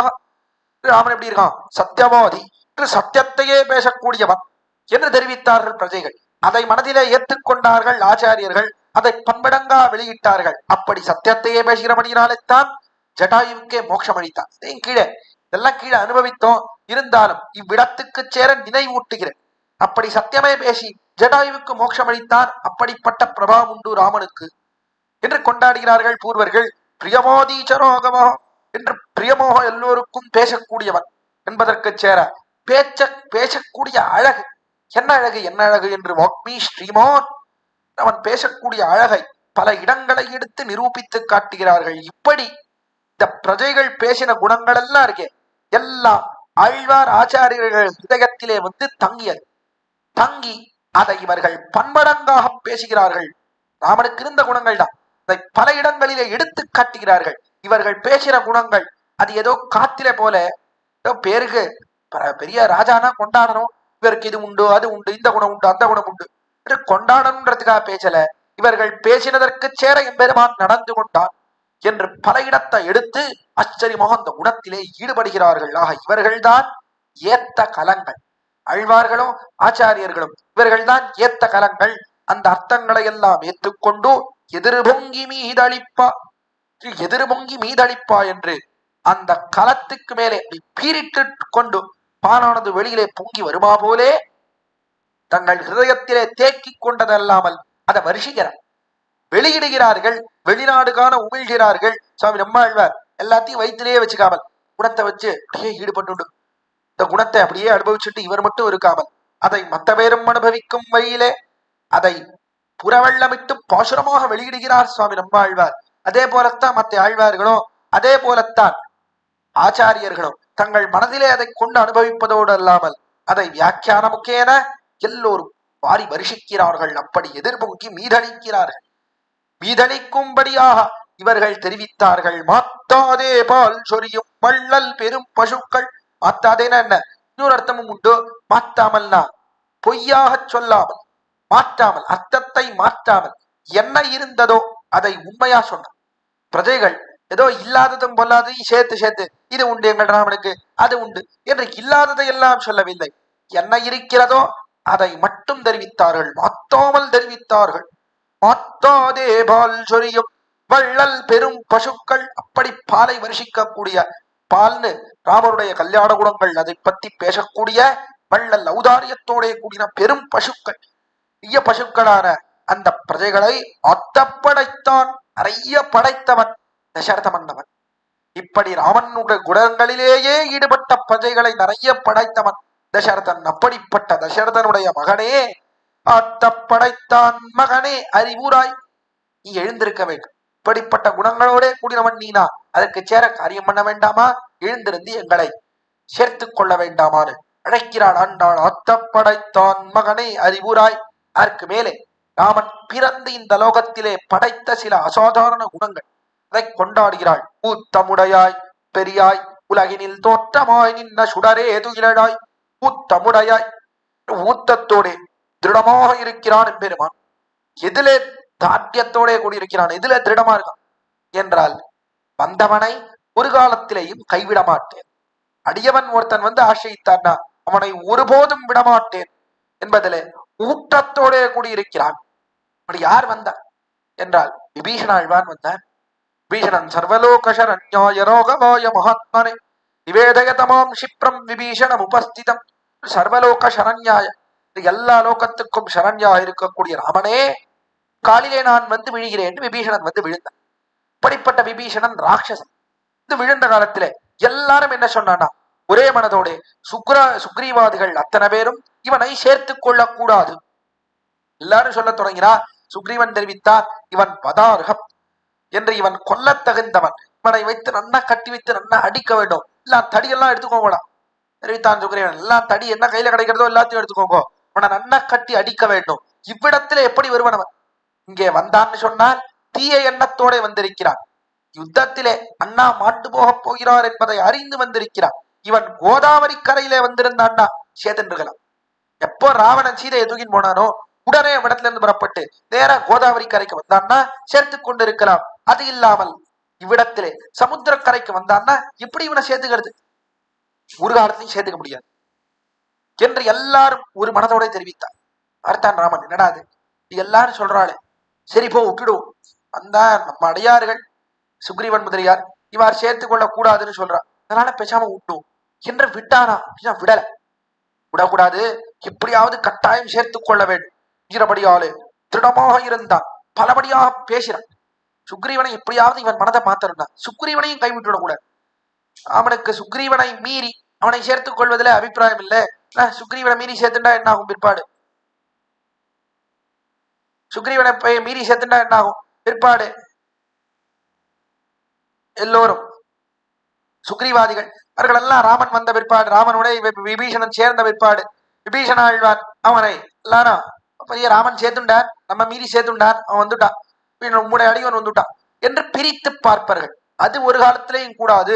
அதனாலே சுக்ரீவனையும் அவனுடைய மனதையும் மாற்றி சேர்த்துக் கொள்ள வேண்டும் என்று எம்பெருமானுக்கு ஆசை. அதெல்லாம் என்ன பண்ணான்டா, திருடமா இருந்தா சுக்ரீவனிடத்துல பலபடியாக பேசுகிறான். ஒரு காலத்திலையும் விடமாட்டேன்னு அப்பொழுது பேசுறான். பித்ரபாவேன சம்பிராப்தம் நத்யஜேயம் கதஞ்சன தோஷோ யத்யபி தஸ்ய ஸ்யாத் சதாமே ததஹர்ஹிதம். ராமன் தெரிவித்த அற்புதமான வார்த்தை. மித்ரபாவேன சம்பிராப்தம் நத்யஜேயம் கதஞ்சன. மித்ரபாவேன, மித்ரன் நண்பன் என்கிற பாவத்தோட வந்தாலும் பரவாயில்ல, தான் நண்பன் சொல்லிட்டு வந்தாலும் பரவாயில்ல, அடிமைன்னு சொல்லிட்டு வரணும்ன்றது கிடையாது. நண்பன் சொல்லிட்டு வரனா பரவாயில்ல. நண்பன் நண்பன்னா என்ன அப்படின்னா, இவனை நான் விஸ்வசிக்கிறேன் என்று நம்பி வந்தால் பரவாயில்ல, அதற்கு மேல வேண்டியதில்லை. நம்மை நம்பி அல்லவா வந்திருக்கிறான் இந்த விபீஷணன். அதனால அல்லவா தன்னுடைய தோஷத்தை எல்லாம் சொல்லிட்டு வரும். நான் இப்படிப்பட்ட தோஷத்தோட கூடினவன், ராமம் சரணம் கதா, ராமனையே நான் சரணமாக கொண்டு வந்திருக்கிறேன். தத்தா புத்திராம்சதாராம்ச ராகவம் சரணம் கதா, ராமனையே சரணமாக கொண்டு எல்லாவற்றையும் விட்டு வந்திருக்கிறேன் என்று தன்னுடைய நிகர்ஷம். ராமனோ நாம துர்விருத்தா ராட்சசோ ராட்சசீஸ்வரா தஸ்யா மனுஜோபிராதா விபீஷணம் இதி ஸ்ருதா. ராவணன் கூடியவன், அவனுடைய தம்பினான் இவ்வளவு தாழ்ந்தவன் என்று தன்னுடைய தாட்சியெல்லாம் சொல்லிட்டு வரான். ஏன் தன்னுடைய தாட்சியெல்லாம் சொல்லிட்டு வரான்னா, ராமன் கட்டாயம் நம்மை சேர்த்துக் கொள்வன் என்கிற விஸ்வாசம். அந்த விஸ்வாசத்தோட வந்திருக்கிறான். அவ்வளவு வந்தா போரும்னா. மித்திர பாவேன, பாவம் தான் என்ன அப்படின்னா, அது மனதிலே இருக்கணுமா. ராமனோடே நாம் சேர வேண்டும், இவன் கட்டாயம் நம்மை சேர்த்துக் கொள்வன்றது மனதளவிலே இருக்கணும்ன்றது கிடையாது. வாய் வார்த்தையா சொன்னாலும் பரவாயில்ல, நம்மை ஏமாத்த வேண்டும் என்கிற எண்ணத்தோட வந்துட்டோம். ராமனை இப்படி பேசணும், ராமனே நீதான் புகழ், உன்னை விட்டால் புகழ் இல்லை என்று கொண்டு என்று நன்னா பேசி ராமனை மயக்கி அவனோட சேர்ந்து ராமனை கொல்ல வேண்டும் என்கிற அபிப்பிராயத்தோட வந்தாலும் பரவாயில்ல. வாய் வார்த்தைக்காவது சொல்றானே அது போரும். எம்பெருமான் நினைக்கிறான். எம்பெருமான் ஒரு காலத்திலேயும் அடியவன் ஒருத்தனை கைவிடக்கூடிய காலத்திலே, அடியவனா இல்ல ஒருத்தன் பெருமானத்திலும் இந்த துவேஷத்தோட கூடியிருக்கான், அவனை கைவிட வேண்டும் அப்படின்னா நன்னா ஆராய்ந்து பார்க்கிறான்.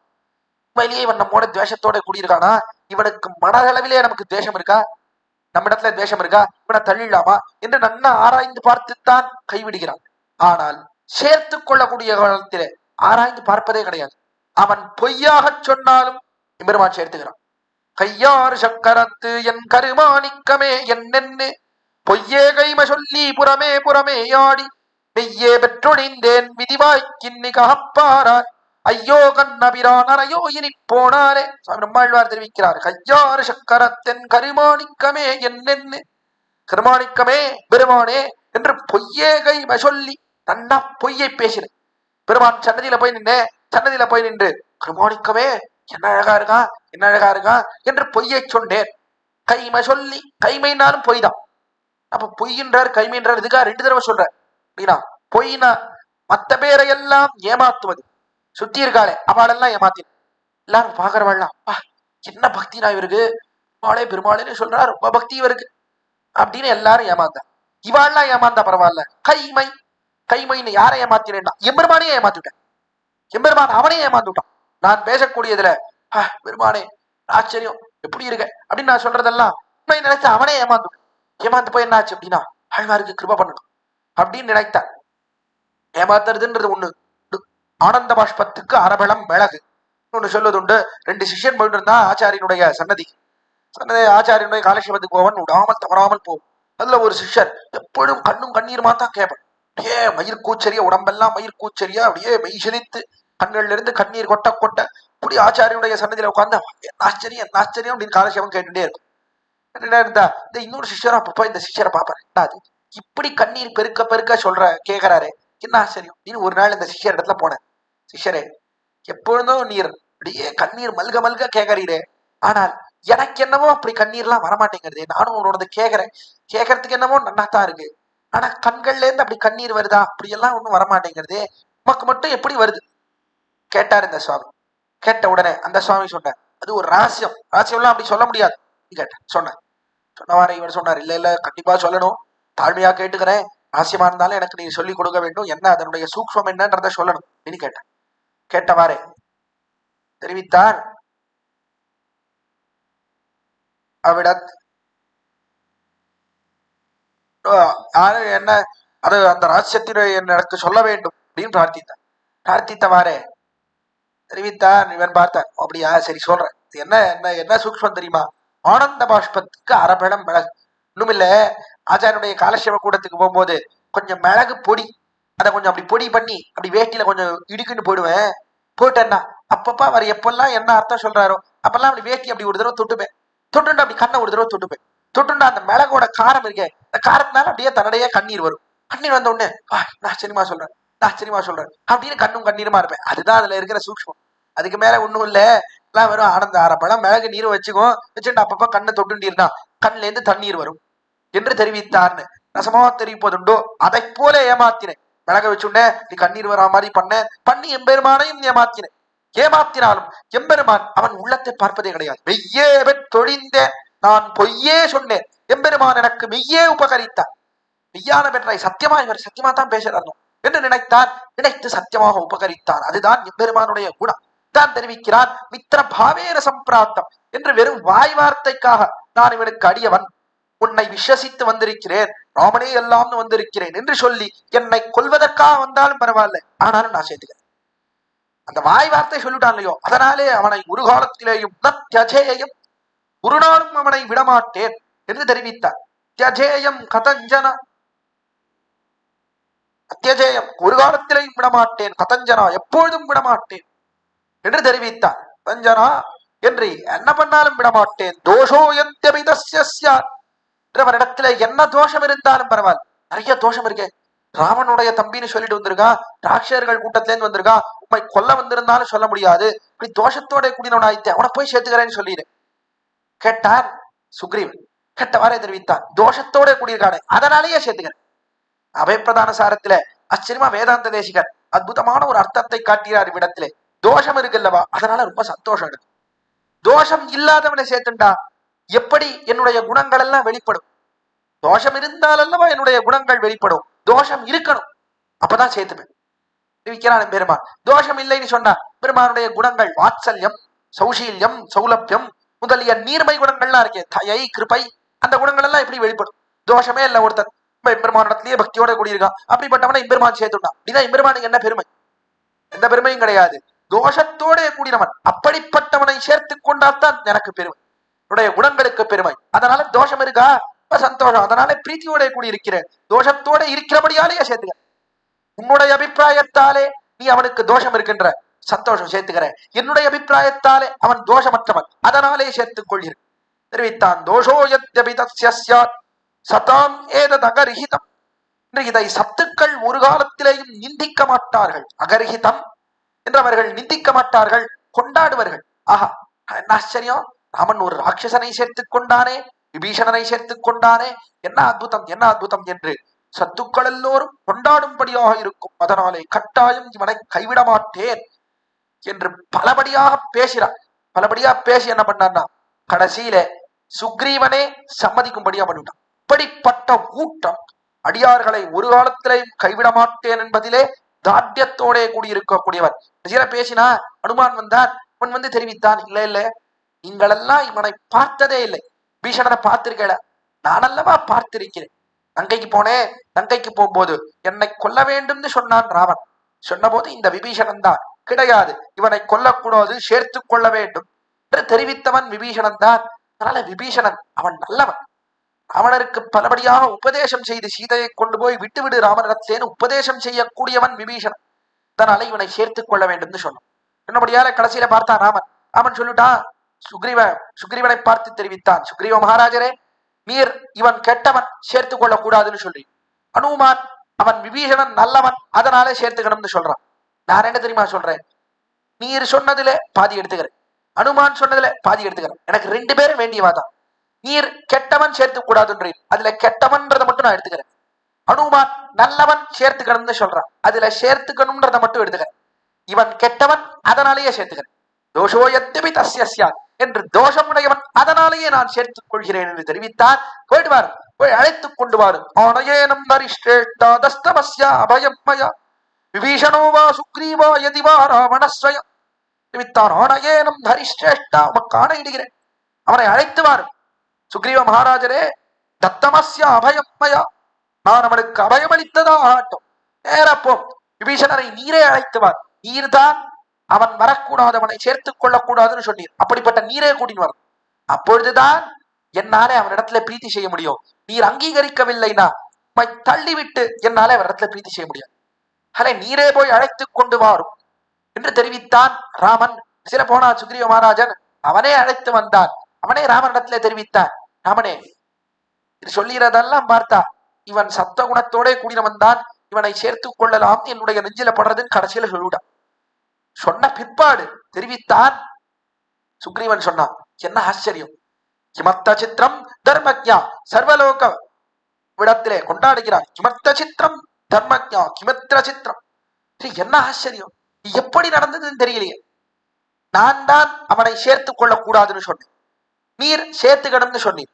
சேர்த்துக்கணும்னு சொன்ன நீர் என்னை மீறி சேர்த்துக் கொள்ளாமல் சேர்த்துக் கொள்ளக்கூடாதுன்றத திருடமா இருந்தேன். நீர் எப்படி ஊற்றமுடையாய் சேர்த்துக்கணும்ன்றதுல திருடமா இருந்தீரோ, அதே போல சேர்த்துக்க கூடாதுன்றதுல நான் திட்டமா இருந்தேன். அப்பதான் உண்மை ரட்சிக்க முடியும். ராமனுக்கு எந்த ஆபத்தும் வரக்கூடாது, அதனால கட்டாயம் அவனை சேர்த்துக் கொள்ளக்கூடாதுன்னு திருடமா இருந்தேன். அப்படிப்பட்ட என் மனதையே மாத்தி அவனை சேர்த்துட்டீரே, என்ன ஆச்சரியம் என்று சுக்ரீவனே ஆச்சரியப்படுகிறான். இப்படி ஆசிரியர்களை சேர்த்துக் கொள்கிறான். அடியார்கள் அவர்கள் வந்து சேர்ந்தார்கள்னா ஒரு காலத்திலையும் கைவிடுவதே கிடையாது. அப்படி சேர்த்து கொண்ட அடியார்கள் அவர்களாலே எம்பெருமானை அறிய முடியுமா என்றால் அவர்களாலே அறிய முடியாது. பெரியாய் என்று அவர்களுடைய நினைவுக்கும் அப்பாற்பட்டவனாக இருக்கிறான். இது என்ன ஒரு ஆச்சரியம். நான் சேர்த்து கொள்ளக்கூடாதுன்னு சொன்ன என் மனதை மாற்றி சேர்த்து கொண்டு நானே இவன் நல்லவன் என்று கொண்டாடி நானே இவனை அழைத்து வரும்படியாக என் மனதை மாற்றினீரே, என்ன சாமர்த்தியம், எப்படி உம்மாலே பண்ண முடிஞ்சது என்று ஆச்சரியப்படுகிறான் சுக்ரீவன். அப்படி மனதை மாற்றக்கூடியவன் பெரியவனாக இருக்கிறான். ஆசிரியர்களாலேயோ அவனுடைய குணத்தை பார்த்தால் என்ன குணம், என்ன குணம். அடியார்களுக்கு காரியம் பண்றான். காரியம் பண்ணக்கூடிய காலத்திலே தன் பேராக நினைத்து காரியம் பண்ணுகிறான். தனக்கு லாபம்னா இவன் கிடைத்தது நமக்கு லாபம் என்று நினைத்து காரியம் பண்ணுகிறான். இவன் வந்தானே, இதனால நம் காரியம் ஆயிடுத்து. வந்து சின்னான் மித்த பாவேன சம்பிராப்தம் நம்மிடத்திலே வந்து நிற்கிறானே, உண்மையிலேயே இவன் லங்கையிலே இருந்து கொண்டோ பெருமானே நீயே சரண், சர்வலோக சரண்யாய ராகவாய மகாத்மனே ராகவ சரணம் கதா, ராமனை நான் சரணமாக பத்துகிறேன்னு லங்கையில இருந்து சொல்லியிருந்தான்னா என்ன பண்ணிருக்கணும் தான், இங்கேருந்து அறகுற தலைகுறைய நாம் ஓடிருக்கணும்.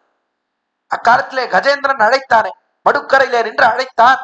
முதலையானது பிடித்து இழுத்த காலத்திலே அழைத்தான். அழைத்த போது ஓடி வந்தான். அதன் ஜமூபதி பிரைதாஸ்தம் அஸ்வீகிருதம் பிரணீத மணிபாதுகம் கிமிதி சாகுல அந்தப்புரம் அவாகன பரிஷ்கிரியம் பதகராஜ மாரோகதா கரிப்பிரமக பிம்மிதே பகவத ஸ்வராயை நமக என்ற அதிவேகமாக வந்து சேர்ந்தான். பரமதத்திலிருந்து புறப்பட்டு அனகுறைய தலகுறைய கருடன் அவன் வேகமே பத்தல. அதனாலே அவனையும் சுருட்டி நன்னா கஷ்கத்துல இடிச்சுண்டு வேகமா வந்தானே. பகவத ஸ்வராயை நமக, எம்பெருமானே உனக்கு நமஸ்காரம் அல்ல, நீ வந்த வேகத்துக்கு நமஸ்காரம்னு கொண்டாடுகிறார் பராசரப்பட்டர். அதை போல நாம் போயிருக்கணும் தெரிவிக்கிறான். இவ்விடத்திலிருந்து புறப்பட்டு நாம் லங்கையிலே போய் ரட்சிக்க வேண்டும். அப்படிப்பட்ட ஒரு நிலைமையை நமக்கு விளைவிக்காமல் இவன் நம்ம தேடிட்டு வந்தானே, அதனால நமக்கு லாபம். நாம் வேகமா போக வேண்டிய அந்த ஒரு காரியம் குறைஞ்சது, நமக்கு லாபம் ஆயிட்டு. இவன் வந்து சேர்ந்ததாலே நமக்கு லாபம். இவனுக்கு என்ன கொடுப்போம்னா என்ன கொடுக்கறதுன்னு தெரியலையே என்று தன் பெருமைக்கு ஈடாக எல்லாவற்றையும் கொடுக்க வேண்டும் என்று நினைக்கிறான். பெருமான் எல்லாத்தையும் கொடுத்துடும், தன்னையே கொடுத்துடும் என்று நினைக்கிறான். அப்படி அல்லவா கொடுத்தான். விபீடனற்கு வேறாக நல்லான் என்றவனுக்கு வேறாக இருந்தான். தன்னையே கொடுத்தான் விபீஷணனுக்கு. பிற்பாடும் தன்னையே கொடுத்தான்னு பார்க்கிறோம். பெரிய பெருமானே எடுத்து கொடுத்துட்டார். தன்னையே அல்லவா கொடுத்தான் பட்டாபிஷேக சமயத்திலே. இப்படி வந்தவனும் என்ன குணம், என்ன குணம், நம்மை விஷயீகரித்ததோடு அல்லாமல் நமக்கு இப்படி காரியம் பண்றானே என்று ஆச்சரியம் படும்படியாக சேர்த்து கொண்டவனாலேயும் அறிய முடியாதபடியாக பெரியவனாக இருக்கிறான். உத்தமுடையாய் பெரியாய், இப்படிப்பட்டவன் உலகினில் தோற்றமாய் நின்றான். இப்படி அடியார்களுக்கு காரியம் செய்வான் என்பது உலகத்திலே பிரசித்தி அடையும்படியாக நின்றான். எவ்விடத்திலே பிரசித்தி அடையும்படியாக சத்ருக்களும் கொண்டாடும்படியாக நிற்கிறான். சத்ருக்களும் இதை கொண்டாடுறான். என்ன ஆச்சரியம்! பெருமானுடைய குணம் என்ன அப்படின்னு சத்ருக்களே கொண்டாடுறான். யார் சத்ரு கொண்டாடினான் அப்படின்னா மாரீச்சனே கொண்டாடினான். மாரீச்சன் அவன் கொண்டாடினான். எவ்விடத்துல கொண்டாடுறான்னா அவன் இடத்துல பலபடியா பேசுறான். ராமனுடைய குணங்கள், ராமனுடைய குணங்களை எல்லாம் தெரிவிக்கிறான். ராமனுடைய குணங்களை எல்லாம் கொண்டாடக்கூடிய காலத்திலே அவன் சொல்றான், மாரீச்சன் சொல்றான், ராமன் எப்படி இருப்பான் தெரியுமா? ராமோ விக்கிரகவான் தர்மஹா, ராமன் தர்மமே வடிவெடுத்தவனாக இருக்கக்கூடியவன் என்று சொல்றான். தர்மம் தர்மம்னா எது தர்மம்? இதா சீதா பிராட்டி தெரிவிக்கிறாள், ஆண்டு சம்சம் பரோ தர்மாக தொத்த ஏவ மயா சஹ மயா ஸ்ருதா. ஆண்டு சம்சம் பரோ தர்மா, எது உயர்ந்த தர்மம், மிகச்சிறந்த தர்மம் எதுன்னா ஆண்டு சம்சம், இரக்கத்தோட கூடியிருக்கிறான் பெருமான். யார் வந்தாலும் இறங்குகிறான். இதுதான் உயர்ந்த தர்மம். அப்படிப்பட்ட தர்மம் ராமனுக்கு இருக்கு. அந்த தர்மத்திலே கைகேர்ந்தவன் ராமன், இந்த தர்மத்தோட கூடினவன். அதனால யார் போனாலும் இறங்குவான். நீ குற்றத்தை செய்திருக்கிறாய், அதனாலே நாம் போனா சேர்த்துப்பானா என்று நினைக்க வேண்டாம். யார் சென்றாலும் இறங்கக்கூடிய இரக்கத்தோட கூடினவன் கொண்டாடுகிறாள் சீதா பிராட்டி. அந்த தர்மம் தான் இருக்குன்னு சொன்னார் ஜனகன். ஜனகன் தெரிவித்தான், எம் சீதாம மசுதா சகதர்ம சரிதவா, சகதர்ம சரிதவா என்று தன்னுடைய தர்மத்திலே ஜனகன் சொன்னார். ராமனே, நீர் எந்த தர்மத்துல இருக்கீரோ அந்த தர்மத்திலே என் மனைவி இருப்பான். ரொம்ப முக்கியம். கல்யாணம் பண்ணக்கூடிய காலத்துல அதை பார்த்து பண்ணிக்கணும். ஆத்துக்கார் இவர் ஒரு தர்மத்துல இருக்கார், ஆத்துக்காரி மனைவி அவள் ஒரு தர்மத்துல இருக்கா. இவளுக்கும் இவர் தர்மத்துக்கும் அவர் தர்மத்துக்கும் ரெண்டுத்துக்கும் சேராது. இவர் கோயில் கோயிலா சுத்திட்டு இருக்கார், அவள் வேற வெளியூர் வெளிநாடுகளா சுத்திட்டு இருக்கா அப்படின்னு இருந்தா அது என்ன பொருத்தம்? எந்த பொருத்தமும் இருக்காது. அதனால ஜனகன் தெரிவித்தான், உடைய தர்மம் என்ன? ஆண்டு சம்சம், எல்லாரிடத்திலையும் இரக்கத்தோட கூடியிருக்கக்கூடியவள். அந்த தர்மத்திலே உமக்கு துணை நிற்பவள். சகதர்ம சரிதவா, உடைய தர்மத்திலே கூட இருக்கக்கூடியவள். இவளும் எல்லாரிடத்திலையும் இரக்கத்தோட இருக்கா. நீர் இறங்குவதற்கு மேலே பன்மடங்கு இருக்கக்கூடியவள் இவள். நீர் உன் காலில் விழுந்தவன் இடத்துல இறங்குகிறீர்னு சொன்னா இவள் எப்படி இருக்கான்னா, காலில் விழாத ராவணனுக்கும் இரக்கத்தை காட்டுகிறாள். அப்படிப்பட்ட இரக்கத்தோட கூடினவள் சீதைன்னு கொண்டாடுகிறாள் ஜனக மன்னவன். அது இருக்கா தர்மம்னு தெரிவிப்பது எது தர்மம்னா இரக்க குணம் இருக்கே, அதுதான் தர்மம். அந்த தர்மமே வடிவெடுத்தவனாக இருக்கிறான், இரக்கத்தோட கூடியிருக்கிறான். ராமோ விக்கிரகவான் தர்மஹா என்று இரக்கமே வடிவெடுத்தவன். அதனால என்ன காட்டப்பட்டது? அடியவன் யார் போனாலும் கைவிட மாட்டான். எப்படிப்பட்ட தோஷத்தோட போனாலும் கைவிட மாட்டார். கட்டாயம் ஆசிரியர்களிடத்திலே இரக்கத்தோட அவர்களை கட்டாயம் சேர்த்துக் கொள்வன்னு மாரீச்சன் கொண்டாடுறான். அப்படி மாரீச்சனும் கொண்டாடும்படியா, அதனால நீ போடு, சீதையை விட்டு அவனுடைய சேர்வாயாக, அவன் காலிலே விழுவாயாகனு மாரீச்சன் உபதேசிக்கிறான். இப்படி சத்ருகோஷ்டி பிரசித்தனாக இருக்கிறான். சத்ருக்களும் இவன் ஆஷ்டிதர்களுக்கு காரியம் செய்யக்கூடியவன், ஆஷ்டிதர்களிடத்திலே இரக்கத்தோட கூடியவன் கொண்டாடும்படியாக உலகினில் தோற்றமாய் நின்றான். இவன் அடியார்களை ஸ்வீகரிப்பது லோகத்திலே தோற்றமாய் நிற்கிறது. அது சுடர், தோற்றமாய் நின்ன சுடரேகே என்று அது சுடர் விட்டு பிரகாசிக்கிறது, தீய ஒளி விட்டு பிரகாசிக்கிறது. பெருமான் விபீஷணனை சேர்த்து கொண்டான்னா என்ன பிரசித்தி, என்ன பிரசித்தி! ஆச்சரியம், எல்லாரும் கொண்டாடுறாள்வா. பீஷணனை சேர்த்து கொண்டா போலே கிடையாது என்று கொண்டாடுகிறார்கள். அதனால்தான் நம்முடைய பூர்வர்கள் அதிலே ஈடுபட்டு இந்த விபீஷண சரணாகதி இதை பல இடத்துல பேசுறான், பலபடியாக பேசுகிறார்கள். எல்லா இடத்திலையும் இந்த விபீஷணன் சரணாகதி பண்ணார். எப்படி சேர்த்துனான்? ஒரு ராட்சசனை சேர்த்துனாரு. தன் மனைவியை அபகரித்தவன் அவனுடைய தம்பி, அப்படிப்பட்டவன் பாராமல் சேர்த்து கொண்டானே. என்ன குணம் ராமனுடையது, என்ன குணம்னு எல்லோரும் கொண்டாடுகிறார்கள். வியாக்கியாதாக்கள் பலபடியா கொண்டாடுறா, பல பேர் கொண்டாடுகிறார்கள். பீஷணன் கொண்டாடுறா, எல்லோரும் கொண்டாடும்படியா இது சுடர் விட்டு பிரகாசிக்கிறது. சுடர் விட்டு இன்றளவும் பிரகாசிக்கிறது. இன்றளவும் அல்லவா திருவரங்கத்திலே தென்திச நோக்கி பள்ளி கொண்டிருக்கிறான், அன்போடு தென்திச நோக்கி பள்ளி கொள்ளும் அணி அரங்கன் என்று தென்திச நோக்கி விபீடனர்க்காக படுத்துக் கொண்டிருக்கிறான். மண்ணுடைய விபீடனர்க்கா மதிலிலங்கை திச நோக்கி மலர்கண் வைத்த என்னுடைய திருவரங்கன் என்று ஆழ்வார்கள் எல்லோரும் கொண்டாடும்படியா சுடர் விட்டு பிரகாசிக்கிறான். நிகோ ஒரு நாள் விபீஷணன் காலில் விழுந்தான். அவனுக்காக இன்றளவும் தென்திச நோக்கி படுத்துக் கொண்டிருக்கிறான், லங்கை நோக்கி படுத்துக் கொண்டிருக்கிறானே. என்ன குணம் இவனுடையது, என்ன குணம் என்று எல்லாரும் கொண்டாடும்படியாக, ஆழ்வார்கள் என்ன ஆச்சாரியர்கள் என்ன எல்லோரும் கொண்டாடும்படியாக சுடர் விட்டு பிரகாசிக்கிறான். இவன் அடியார்களை சேர்த்துக் கொள்வர், கட்டாயம் கைவிட மாட்டான் என்பது சுடர் விட்டு பிற்காலத்தவர்களுக்கும் அறியும்படியாக பிரகாசிக்கிறார். அப்படிப்பட்ட சுடரே துயிலடாய் நீ எழுந்திருக்க வேண்டும். இந்த குணங்கள்லாம் இருக்க, இந்த அசாத்தியமான குணங்கள், இதற்கு தோற்றம் நாங்கள். மாற்றார் உனக்கு வலி தொலைந்துன் வாசக்கண் ஆற்றாது வந்துன் அடிபணியுமா போலே போத்தியாம் வந்தோ. மாற்றார் சத்ருக்கள் எல்லோரும் எப்படி உனக்கு வலி தொலைந்து, தங்களுடைய வலி, தங்களுடைய பலம், என்ன பலம்னா எம்பெருமானை ஒரு காலத்திலேயும் வணங்க மாட்டேன் என்று நல்ல ஒரு பலம் வச்சுட்டு இருக்கா, காப்பு கட்டிட்டு இருக்கா. அவனை ஒரு காலத்திலேயும் வணங்கவே கூடாது. என்ன பண்ணார்?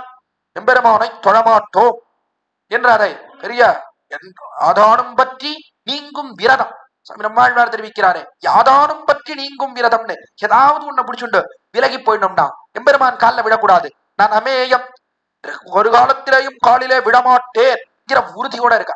அந்த உறுதியானது தொலைந்து, வலி தொலைந்து உன் வாசக்கண் திருவடித்தாமர்களிலே ஆற்றாது வந்துன் அடிபணியுமா போலே. உன்னுடைய பானத்துக்கு ஆற்றாது, உன்னுடைய வீரத்துக்கு தோற்று அற்றாது வந்துன் அடிபணியுமா போலே. நாங்கள் உன்னுடைய அம்புக்கு தோற்று வரவில்லை, அன்புக்கு தோற்று வந்தோம். உன்னை குணங்களுக்கு தோற்று வந்து மங்களாசாசனம் பண்ணுகிறோம். போற்றியாம் வந்தோம், போற்றி என்று மங்களாசாசனம் செய்து கொண்டு வந்து புகழ்ந்து. சத்ருக்கள் எப்படி உன்னுடைய வீரத்தை புகழ்கிறார்களோ, கீழே ஒரு நாள் அனுபவித்தோம். ராவணன் ராமனுடைய வீரத்தை புகழ்கிறான். சத்ருக்கள் வீரத்தை புகழுமா போலே நாங்கள் உன்னுடைய குணத்துக்கு தோற்று உன்னுடைய குணங்களை எல்லாம் புகழ்ந்து கொண்டோம், திருவடித்தாமர்களிலே வந்து விழுந்தோம் என்று தெரிவிக்கிறாள். இவ்வளவு கால சத்ருக்களா அல்லவா உனக்கு எதிரம்பு கோத்தல்லவா திரிந்து வந்தோம், அதனால தான் இன்னும் பிறந்துட்டே இருக்கும். அப்படி இவ்வளவு காலம் எதிரம்பு கோத்து ராவண கோஷ்டியிலே இருந்த நாங்கள் இன்று உன் திருவடித்தாமர்களிலே வந்து விழுந்தோம். அப்படிப்பட்ட நீ எங்களுக்கு கிருபை செய்து அருள வேண்டும் என்று பிரார்த்திக்கிறாள். கிருபை செய்தானா இல்லையா? எங்கள் மேல் சாபம் இழிந்தின்றாலே எப்படிப்பட்ட சாபம் போக வேண்டும் என்று பிரார்த்திக்கிறாள். அடுத்த பாசுரத்திலே இத்தியாதியான விஷயங்களை எல்லாம் நாளை தினம் இந்த கோட்டியில் அனுபவிக்க பிராப்தம் என்று தெரிவித்து இன்றைய உபன்யாசத்தை நிறுத்துகிறேன். அங்கன்மான் ஞாலத்தரசர் அபிமான பங்கமாய் வந்து நின் பள்ளி கட்டில் கீழே சங்கமிருப்பார் போல் வந்து தலை பெய்தோம். இங்கிரிவாய்ச் செய்த தாமரை பூ போலே செங்கஞ்சிறிச்சிறிதே எம்மேல் விழியாவோ. திங்களும் ஆதித்யனும் எழுந்தாற்போல் அங்கன் இரண்டும் கொண்டு எங்கள் மேல் நோக்குதியேல். எங்கள் மேல் சாபமிழிந்து ஏலோ ரெப்பாவாய். அண்டாள் திருவடிகளே சரணம், எம்பெருமானார் திருவடிகளே சரணம், ஜீயர் திருவடிகளே சரணம். திருவாடிப்பூரத்து சகத்துதித்த ஆழ்வாழியே, திருப்பாவெப்பதும் செப்பின ஆழ்வாழியே, பெரியாழ்வார் பற்றெடுத்த பெண்பிள்ள வாழியே, பெரும்போதோர் மாமணிக்கு பின்னான ஆழ்வாழியே, ஒரு 143 வைத்த ஆழ்வாழியே, இரங்கற்கே கண்ணி முகந்தளித்த ஆழ்வாழியே, வருவாரும் திருமல்லி வளநாடி வாழியே, பண்புதுவனகற்கோதை மலர்ப்பதங்கள் வாழியே.